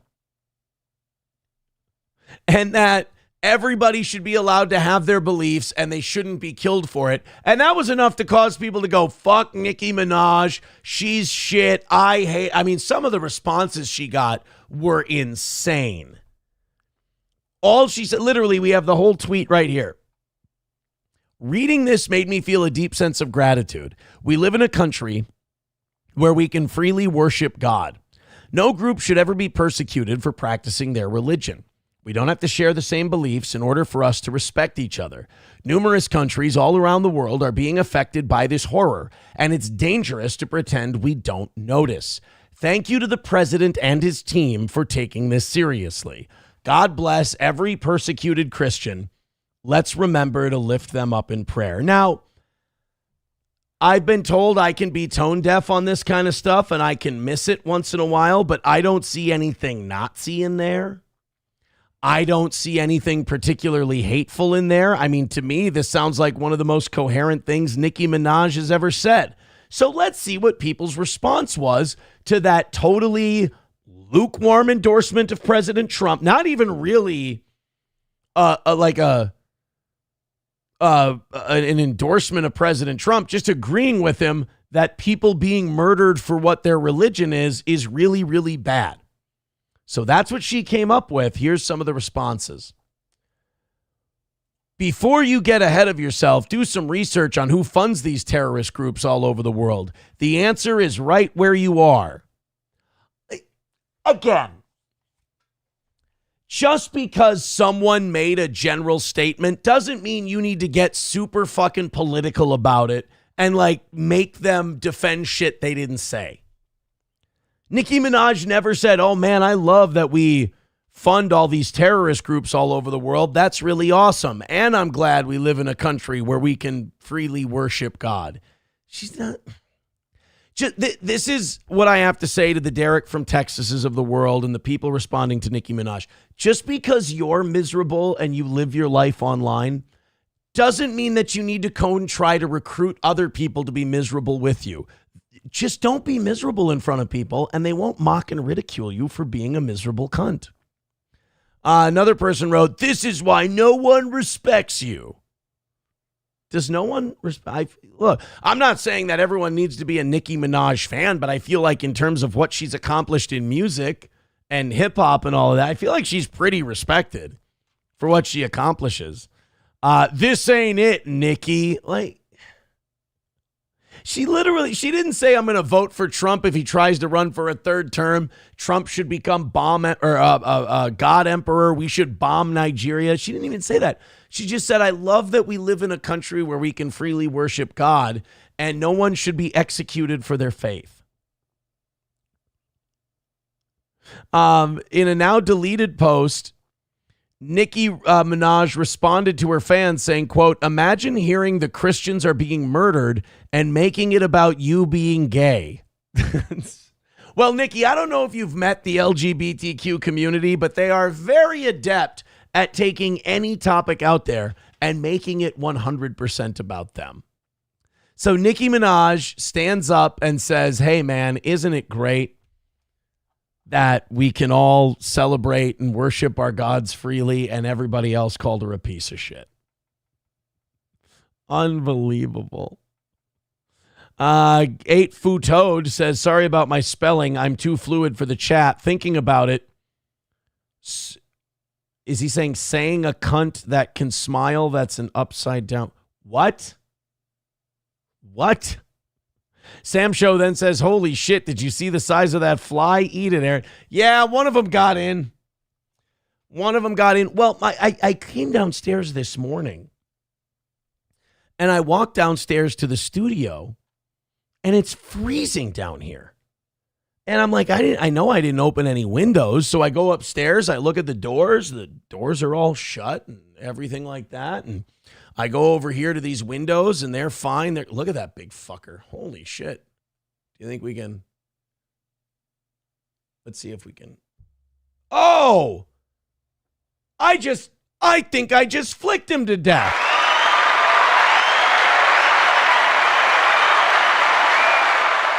But I came down here, I checked, I pulled up the blinds, I looked, because sometimes the kids, they come down here, they play, who knows what the hell they're doing. And they're all very young, so they might leave a window open, whatever. Nothing, no windows open. So I go into my oldest daughter's room, and I remember them telling me yesterday, they're like, Dad, we were just checking my window to see if the screen on it can be pushed out. I don't know why I didn't understand. I'm like, what do you mean? She's like, the screen, you open the window and there's a screen? I said, yeah. She goes, we were just pushing on it to see if it can be pushed out. I'm like, honey, please don't do that. I go, please don't push on the screens. That's not necessary. And she's like, well, what if there's a fire? And I said, if there's ever a fire, your dad will kick that screen down. You don't need to worry about it. We'll get out of there. Don't you worry about the screen. Just don't push on the screen. Well, I didn't think anything of it until I walked into her room this morning, and that window was wide the fuck open. She had left the window open overnight. So it had been open for about, I'd say, almost 10, 12 hours. And in Minnesota right now, especially overnight, it gets down into the 30s. It was a freezing down here this morning. It was really, really bad. Really bad. I think I just saw something very funny from Mr. Q. Derek's taking a beating tonight. I like Derek. I do, because I understand him. I get him. But I just saw Mr. Q making a Tropic Thunder reference, and I feel bad for Derek because he's not like me where he's done it for a long time and can kind of roll with this shit and have fun and ad-lib. I know that Derek is getting mad about this, and he can't bring himself to admit it because he actually thinks it matters. I feel bad for the guy. Taste Fairy Ialto says, are you sure it wasn't from Staska? I'm surprised that, what's his name? Drew. I'm surprised that Drew didn't give me a call and tell me what was going on. Oh, I forget Drew's last name. It's not Scott Richard Staska. But yeah, he'll camp out near my house and take pictures and report to people. It's he's a fucking, and he's got a long, long criminal record of bothering women and being a serious problem. And he's had trouble seeing his kids and shit. He's a real fucking weirdo. But so it's we can make jokes and everything, but Scott Richard Staska is a very stalkery dude. So I'm surprised he didn't give me a call to let me know my window was open. True, it's not. Goddamn, I used to know his name because he's got a guy who lives in Hopkins who comes to follow me around places and stuff too, and they have the same last name. And I wonder whether or not they're related because maybe that level of mental illness kind of runs in the family. Oh man, it's on the tip of my tongue. And I forgot his name, but somebody will send it back into me and we'll have some fun with him. All right, let's go to this next one. There's a lot of ego in sports. And there's the ego where you screw something up that's very basic. And instead of just owning it and shaking your head and going, shit, I really screwed that one up, you try to make an excuse for it. And sometimes the excuse is worse than the actual screw up. There's a lot of shows out there who follow Steel Toe, and Steel Toe's their whole thing, and their numbers are crashing. They're not what they used to be, and they can't admit it. And then you have a show like ours that we make jokes about it. We're like, God, these evening shows are really tanking. They're not doing great, blah, blah, blah. That's the difference between a secure person and an insecure person. An insecure person can't admit that. Now, in sports, it's the same way. You fuck up a layup, you have a wide open net in hockey, and you shoot it wide, you shoot it high, whatever. Now, some people will go, oh, God, that was embarrassing. That was awful. And those are pros. Those are guys that, they've been there before. This will happen to them again. They understand it. Sometimes you choke. It's the guys who think they're hot shots. It's the guys who think they're the shit. They can't possibly make a mistake. And if they do make a mistake, we all knew this guy, like just playing pickup basketball or pickup football growing up. Every time you lost, it was the ref's fault. Or every time you lost, you got screwed or you got robbed or something unfair happened, right? It couldn't have just been, you didn't win. Well, this is a high school basketball game where one of the players just fucked up something so simple, and instead of just owning it and having a laugh, he decided to make one of the cringiest excuses I think I've ever seen in a game because it's so ham-handed. All over, and his pace on the run out. See, now that shit'll happen. He's wide open for a dunk. He's all by himself. He blows the dunk. Oh, embarrassing. Terrible, right? But you run down the court, you shake your head, you smile, you get down there for the next one. And he misses the dunk. And then look at that.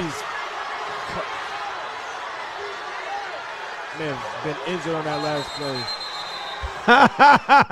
So he faked a hamstring injury. Instead of admitting, I fucked up the dunk, I screwed that up, that's on me, he goes and grabs his hamstring, pretends to be hurt, and then everyone in the crowd just starts calling him out immediately that he's faking the injury. I love this. And his pace on the run out, and he misses the dunk. Oh, he didn't. Now, first of all, he didn't even land on that leg. He landed on the other leg first. That one hit second. All over. This is a shitty fake injury. Watch this. Misses right, dunk. left, and then he holds the left. Man, been injured on that last. And then he realizes he's not getting the whistle and they're not stopping play. They're going to let him keep going. So now he has to get up and get back into the game. Might have been cramping up. Might have been cramp. Look at that fake ass limp. And they're all shitting on him because they know he's lying. Everybody in the stands is holding their leg, falling on the ground. Dude, it's a missed dunk. Take it from a white power forward in high school. Some of us aren't even blessed enough to be able to touch the rim. You're going to be fine. I'm sorry.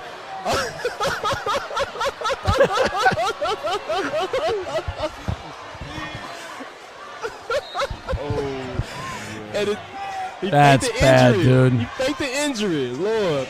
He faked an injury, Lord. If I'm the coach, that guy's going right back out there and he's going to play the rest of that game. You pull shit like that. You fake a leg injury because you missed a dunk. No, it couldn't be that I fucked up the dunk. It had to be that I hurt myself. I think even if you pull a hamstring, you can still put the ball down, right? If you get up there. I mean, Turnquist, that's what it is. Drew Turnquist is Scott Richard Staska. And yeah, he's been a really stalkery kind of guy. And like women get protection orders against him. He violates those. It fucks up his ability to see his kid. April and I and a couple other people from the show like tried to help him out a couple of times, tried to, point him down the straight and narrow, but he's too much of a fuck up and he always drank too much. And yeah, old Drew Turnquist, Scott Richard Staska, he's, I didn't realize how damaged he was. I probably would have kept my distance if I knew what a mental patient he was. But instead, I got a guy who wants to follow me around and take pictures of shit. That's fucking, you know what? Among the many stalkers of the toe that are, Drew Turnquist is just another one of them. Just another one of them. Go look up his record if you want to. He's a fucking weird guy. Don't take it from me.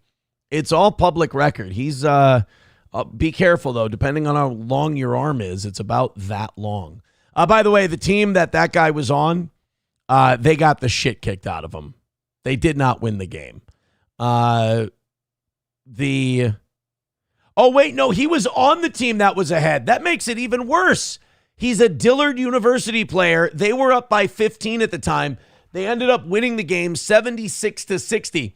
So they were blowing that team out by 15 points. He misses a dunk, and he still has to fake the injury. What a dick. What a complete asshole. Kaiju Koshi says, Aaron, you have a dedicated following. Yeah, look, like I understand I make people emote. I make people emotional, and that's a skill in this job. I don't need to know that I'm so good that I get you to follow me around and take pictures. That's, you know what? You can back it off a little. That's okay, especially if you're a, longtime criminal. No thanks.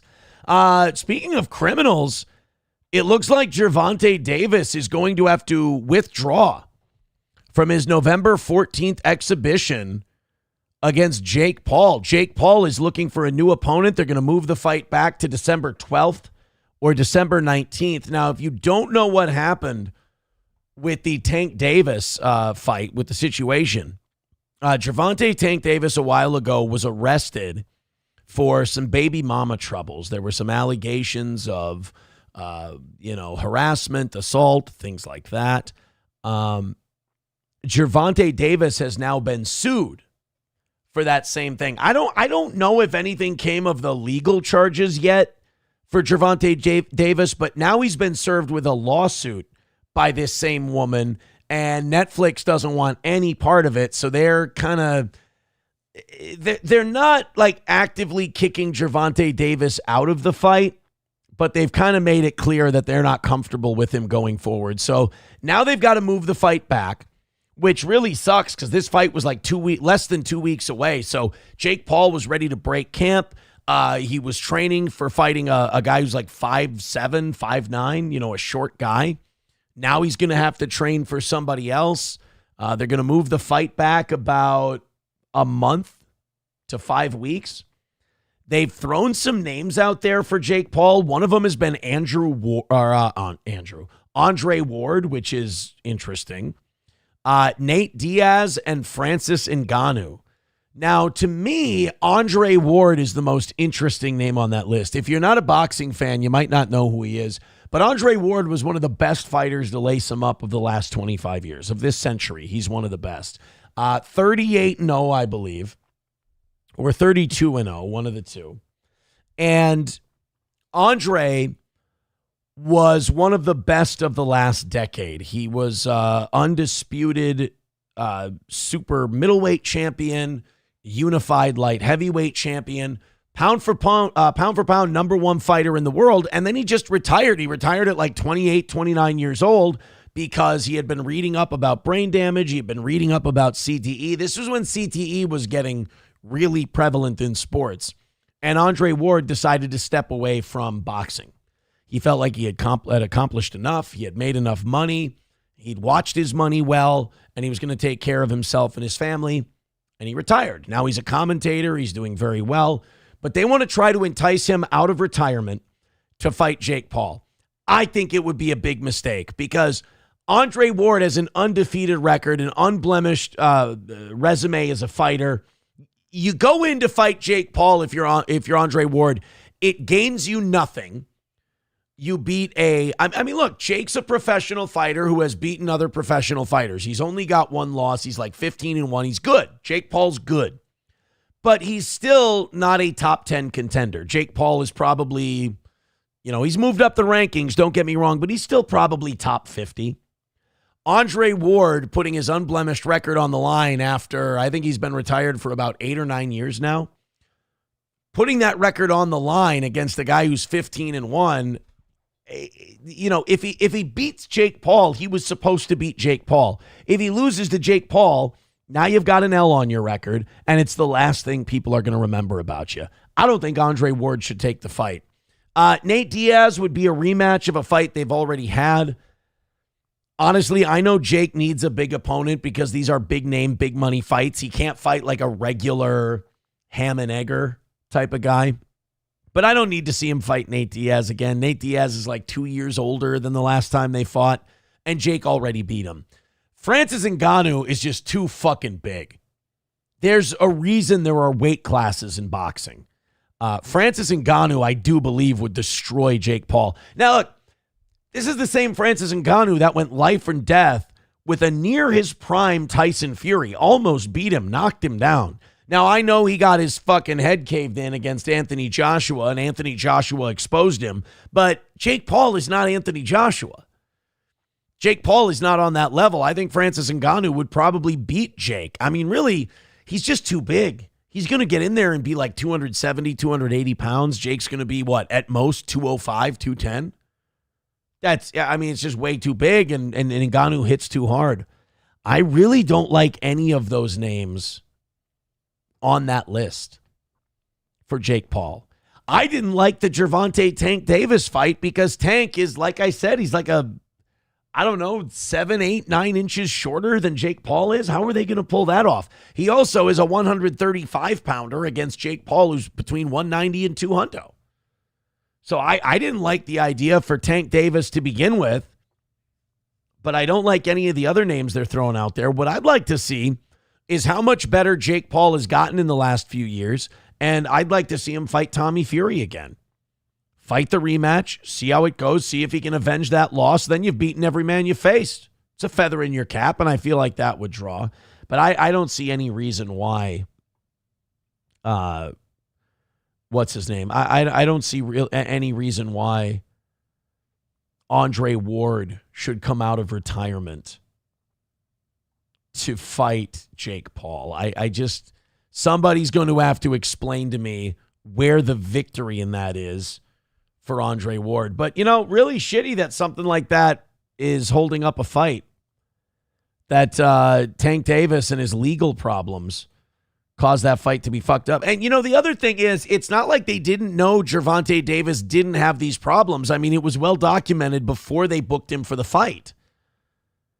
So maybe next time we do a little bit more of a background check so we don't have to take these multi-million-dollar fight productions and keep pushing them back. Because, what was it? The Tyson fight kept getting pushed back. I mean, Mike had like old man health problems. Mike was in a wheelchair like a few weeks before their first date, so they had to push that back. And then I think they had to push it back once again. Maybe if we got Jake Paul in there with an equal, it might be, we might have a chance of these fights getting, pulled off in time. Landers says, how about Jake Paul versus Hassan Piker? Hassan would be killed.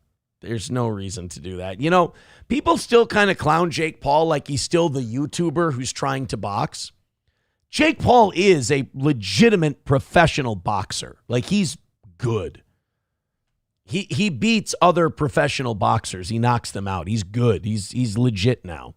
By the way, 28 gifted memberships away from 300 tonight. Thank you guys very much for your contributions tonight. We knocked out the goal a long time ago. You guys are like $30 into tomorrow night's goal. I appreciate that. So what we lacked in audience size tonight, barely eclipsing 200 at our peak, we made up for in, what do you call that? Enthusiasm, which I like.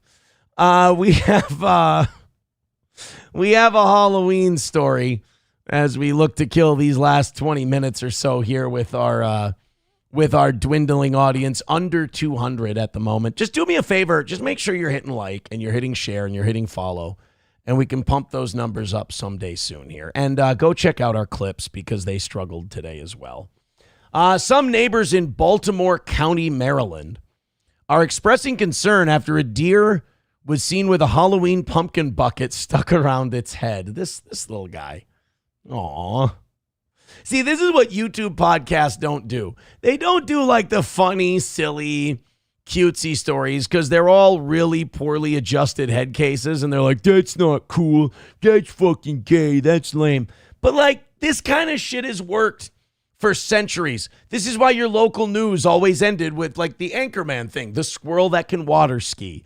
If anything, we need more of this shit in our lives. Let's go ahead. This is CBS News Baltimore. An unusual sight in Baltimore County, a deer with a Halloween bucket stuck around its head. Neighbors in that area who saw it are now worried about its survival. Our Janae Reese is on your corner in Kearney. She stopped by the neighborhood where the deer was spotted and spoke with those trying to save its life. It's got this silly bucket and its eyes are like, somebody help me. Oh my God, that lady's actually fucked up over it. By the way, I love the idea of Josh Brolin deciding to play a role as a methed out biker. I think this is a great idea, and I can't wait to see the film. But that lady was crying about that poor deer with the bucket on his head. I mean, here in Minnesota, we're getting ready for the deer opener on Saturday. So, I mean, deer opener. Nobody's giving a shit. Like, we don't want to humanize these animals. We don't want to feel any sympathy or anything. I mean, people are going to be blowing their fucking hearts out of their chest in a couple of days. We're not trying to sit here and go, oh, that poor thing. It's a living being. That's so sad. You got to separate yourselves from the emotion because people are going to start bringing out, your holiday parties are going to be filled with people's homemade venison jerky, and you don't want to be thinking about the little deer with the bucket on his face. Trying to save its That life. lady's having a conniption. It's got this silly bucket, and its eyes are like, somebody help me. It stood out when you look down the hill, this blue plastic thing. When Joy May... I just want to point out, this mentally retarded animal gets buckets stuck to its head, and you still can't shoot one from 100 yards away every year. I just want to point out, April used to tell me this about hunting. She'd say, it's very difficult and we have to be very quiet to attract them. I'm like, are you fucking kidding me? They run out in front of cars when they can plainly see them from a mile down the road, and they get blue buckets strapped to their head. Maybe we're the retards. And her partner, Patrick Lynch, saw the young deer in their backyard. All they wanted to do is help. Because when he was with his other deer friends, he was trying to butt it, butt the other deer, but it stuck. Its eye. So he's a dick. Good. Well, then I'm glad this deer got a bucket stuck on its face. A, it was greedy trying to eat a bunch of kids' candy. And then B, it walks around trying to headbutt its buddies because it did something stupid. It sounds like this deer has a drinking problem. Its eyes are not covered, but below that, it just doesn't seem to position itself to get free. It doesn't know how to, I guess. Right. Again, an animal that is so elusive that you can't shoot one every year with a big, strong gun doesn't know how to get a fucking bucket off its face. Guys, keep telling yourself that they're just too tricky. Mays posted the photo of the deer on social media, hoping to find someone that can step in and save it. Try this, call here, try. About 10 people referred us to Bob Swenson. When I first saw the picture. Bob Swenson. You'd think you're like, oh, we had a bunch of people that referred us to animal services. Nope, just some guy named Bob Swenson. Bob Swenson. He stays in his garage all day and invents tools. You guys ever seen a combination push mower flamethrower? It's good for weed control. Usually you're like, well, we called the DNR and they held it. No, we just called Bob Swenson from up the road. He was busy getting a bullfrog out of a muffler, and we figured that he had some time to come help us with the deer thing. Bob likes animals. I'm like, that looks fake. But Swenson still jumped in to help, and the real treat is he's a longtime volunteer with Lost Animal Resource Group and First Response Drone Pet Search and Rescue. See? Bob likes to fuck around with his drones and volunteer his time trying to help bucket-headed deer. Bob's a quirky guy. Both in Baltimore County. We've done goats, pigs, tortoises, and choice of words, Bob. Choice of words. And now deer. Animals can go a while without food, but not without water. So we're very concerned about his health. He looks like a cross between Oz and Louis C.K. Drone gives him a bird's eye view, helping him track and locate animals known to move around and can be tricky to track. This is always a very dynamic thing to try, especially a wild animal. WJZ did reach out to the Department of Hove. Sorry. WJZ. It's probably for the best that nobody's watching right now. That's a terrible fucking joke. One more time. A wild animal. WJZ did. Big pimpin'. Sorry, it's, sorry.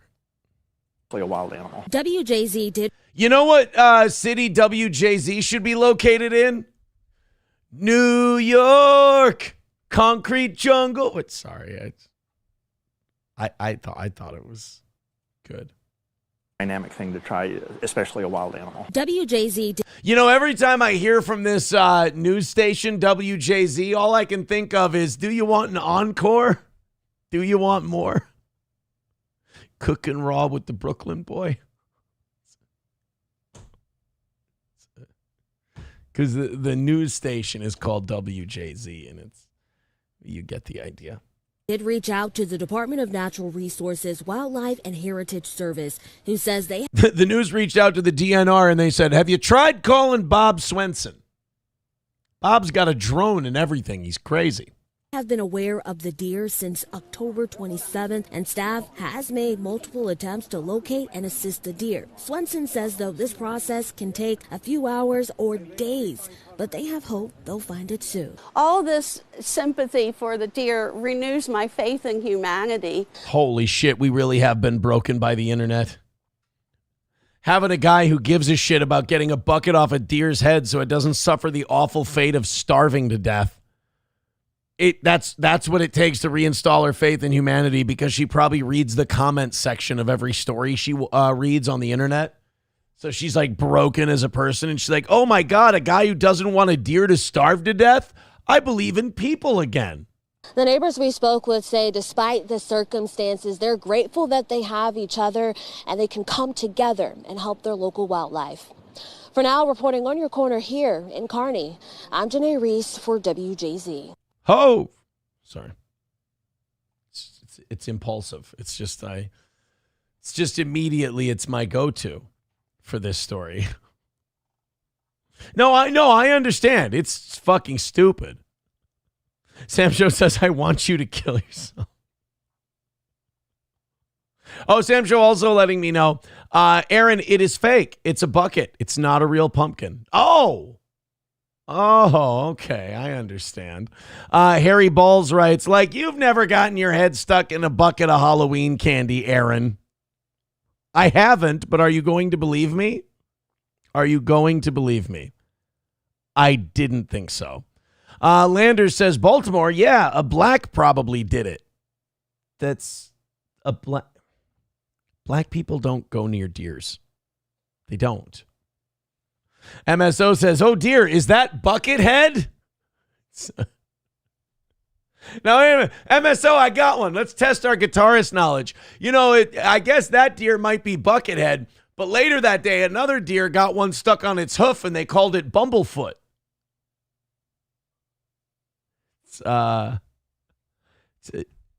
Because the guitar. You know, one of the deer actually had some marijuana on him. They called him Dimebag Daryl.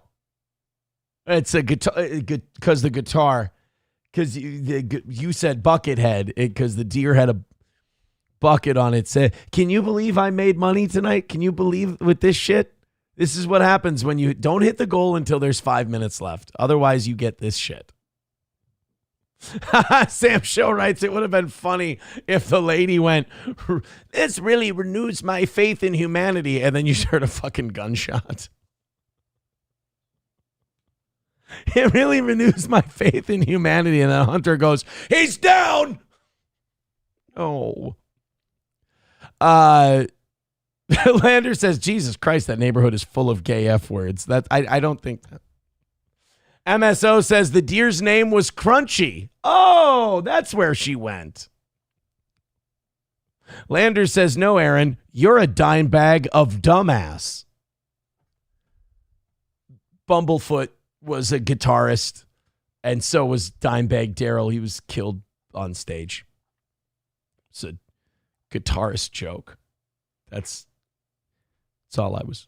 Kyle says, is this show supposed to be funny? I mean, it was. There was a time where people found it to be humorous, but today you have proven me wrong. I'm sorry. Mr. Q says, Bob Swenson sounds like the guy that taught me to fly a Cessna aircraft. Bob Swenson is the name of any guy who teaches people to do shit. You know, whether it's flying a Cessna or making moonshine, it's Bob Swenson that knows how to do it. White Snake with $5 says, hey, Toe. Hey yourself, White Snake. Thank you, buddy. Thank you. Hooters girl writes, push the X in the upper right corner, please. You guys didn't like the now is it the Jay-Z jokes or was it the guitarist Deer jokes that you didn't like? It's I may not be a deer, but when I got released from jail at 5 a.m, boy did I have to hoof it. Right? Because I saw one of those deer when I was running back to the Quick Trip there after jail. And I looked at the deer, and it turns out, did you know this? It wasn't a deer. It was just a really big dog. I looked at how long I had to run. I had another 4 miles left, and I went, oh, deer. And some guy went, no, it's a dog, actually. But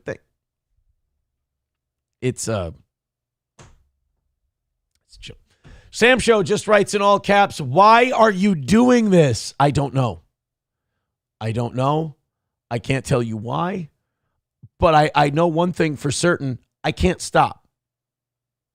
Can't stop, won't stop. Before me there were many. After me there will be none. I am the one. Sorry.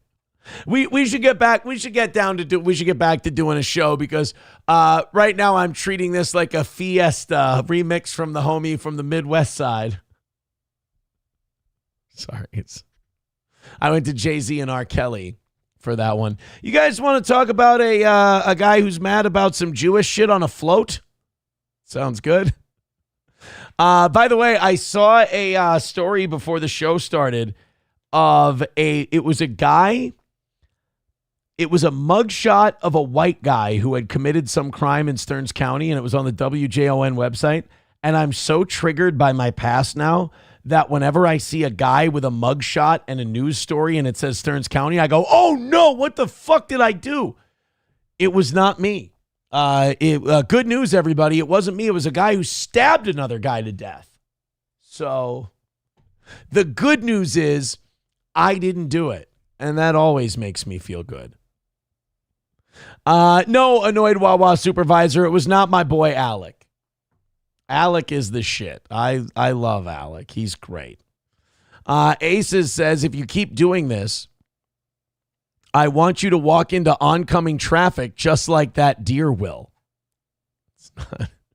Lander says, Aaron, I'm going to beat my wife again because of you. You want that on your conscience, dog? I don't want you to do it. I don't want you to beat your wife, and I certainly don't want my jokes to be the reason for that. Taste Fairy Iolto says, was it Mikey? No, it was not Mikey. It was not Mikey. Mikey be burning, yo. That's all. That's all he did. Kyle says, this show is hosted by a criminal? Fucking act accordingly, Kyle, you piece of shit. You better look out. Tony says, you have to put fluoride on your teeth directly to help them not ingest it. You're like a black guy.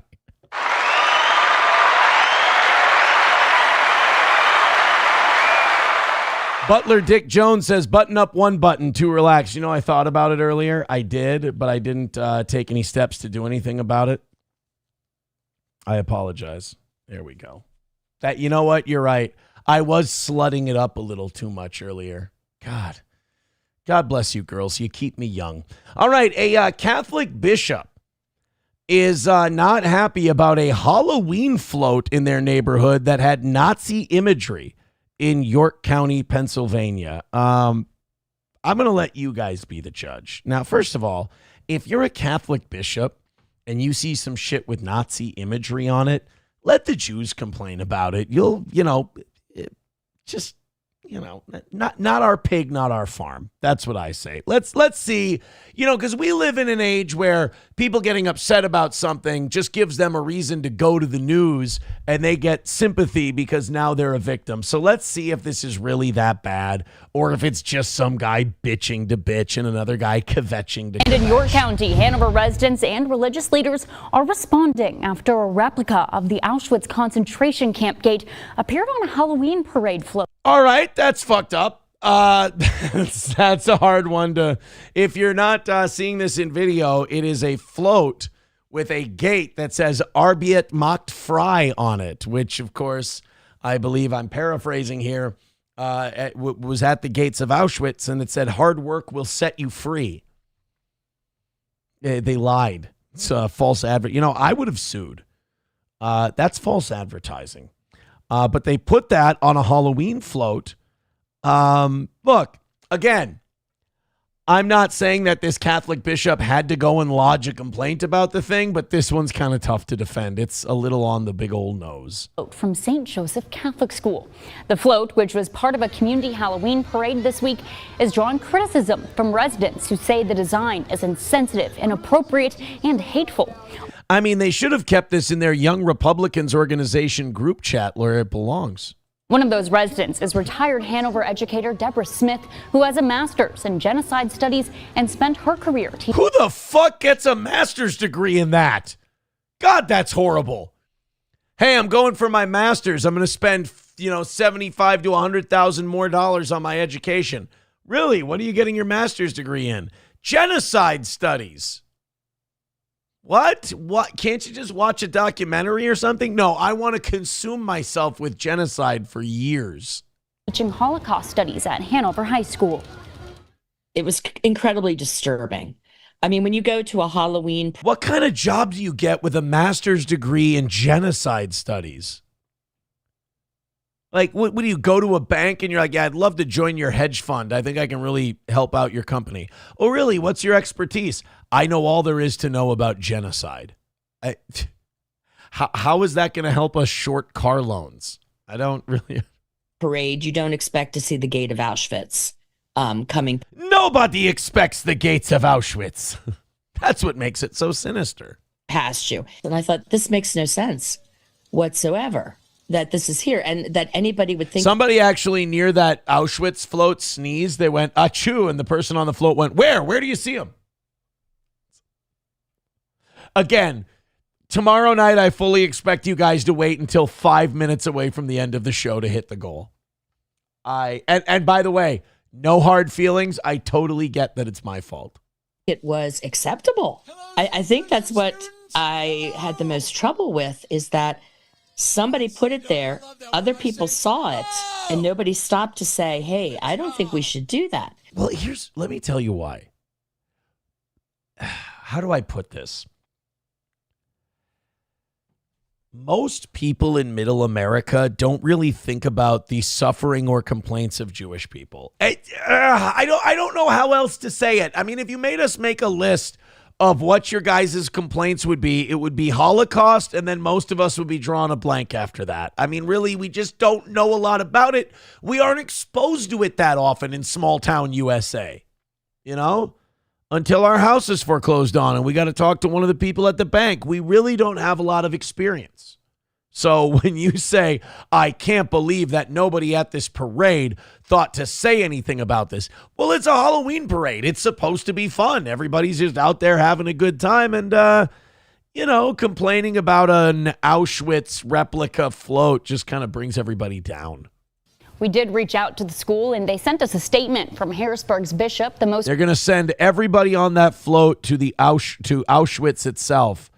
To learn a valuable lesson that the Holocaust is bad. I love that one. If you get caught making jokes about the Holocaust or you get caught pissing off Jewish people, that's always the first thing. That's what Gary did when I got in trouble for the Nuremberger stuff. He's like, Gary wasn't going to spring for a flight to Poland, but he was like, we'll send him to the Holocaust Museum in D.C. And I even, on the air, I made fun of that. I was like, they wanted to send me to the Holocaust Museum. What do they want me to do? Find out the Holocaust was bad? I don't need to see a pile of old shoes to find out that targeting a group of people for extermination is wrong.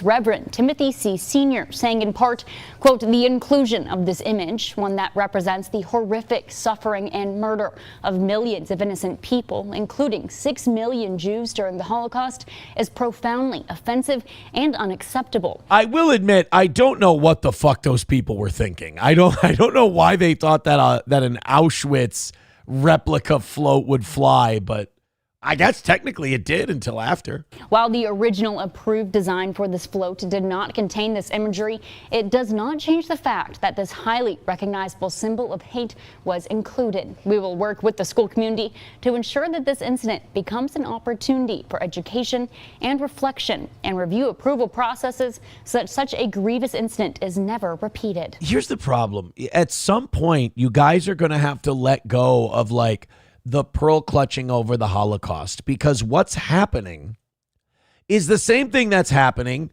with 9/11. 9/11, there's so many people who are growing up now who weren't alive when it happened. It doesn't hold the same importance that it holds for you and I who were like in high school when 9/11 happened. So they don't really give a shit as much. So making jokes about it to them is not that big of a deal. My son the other day, we're driving in the car, and to embarrass him, I went 6-7, and he went, Dad, if you say that again, 9/11's gonna happen.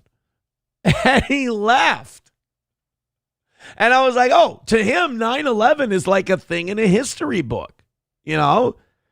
But like the Holocaust has gotten this 80 years of untouchability, and I'm sorry, but at some point, you're going to have to accept that the further people get removed from an event, the less they feel bad joking about it. So, yeah, I mean, I'm still saying that a school event of like a Halloween parade it's not cool to put an Auschwitz gate on one of your floats.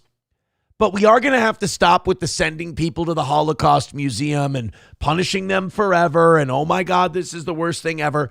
It's like a cheeky, dumb thing they did. You discipline them a little for it, and then you got to move on. All right? Lander says, damn, your son's based, Aaron. My son is very funny, but he's funny in that way where you got to put a governor on it. Otherwise, he's going to grow up and be an asshole. And it's not good. You got to, look, my son makes me laugh all of the time. But he makes me laugh in a way where I'm like, I got to do something about that. Like, it's just like doing it around Dad is one thing, but he's going to do that around other people. And it's like that time where he's like, Dad, or he told SP and I, he's like, yeah, some kid today told me he was gay. And like, my son's 8. He's like, some kid told me he was gay. And we're like, why did he tell you he was gay? He's like, I don't know. He has diabetes. And just like the other day, we're driving in the car and like 6-7. Dad, if you say that again, 9/11's going to happen. I'm like, shit.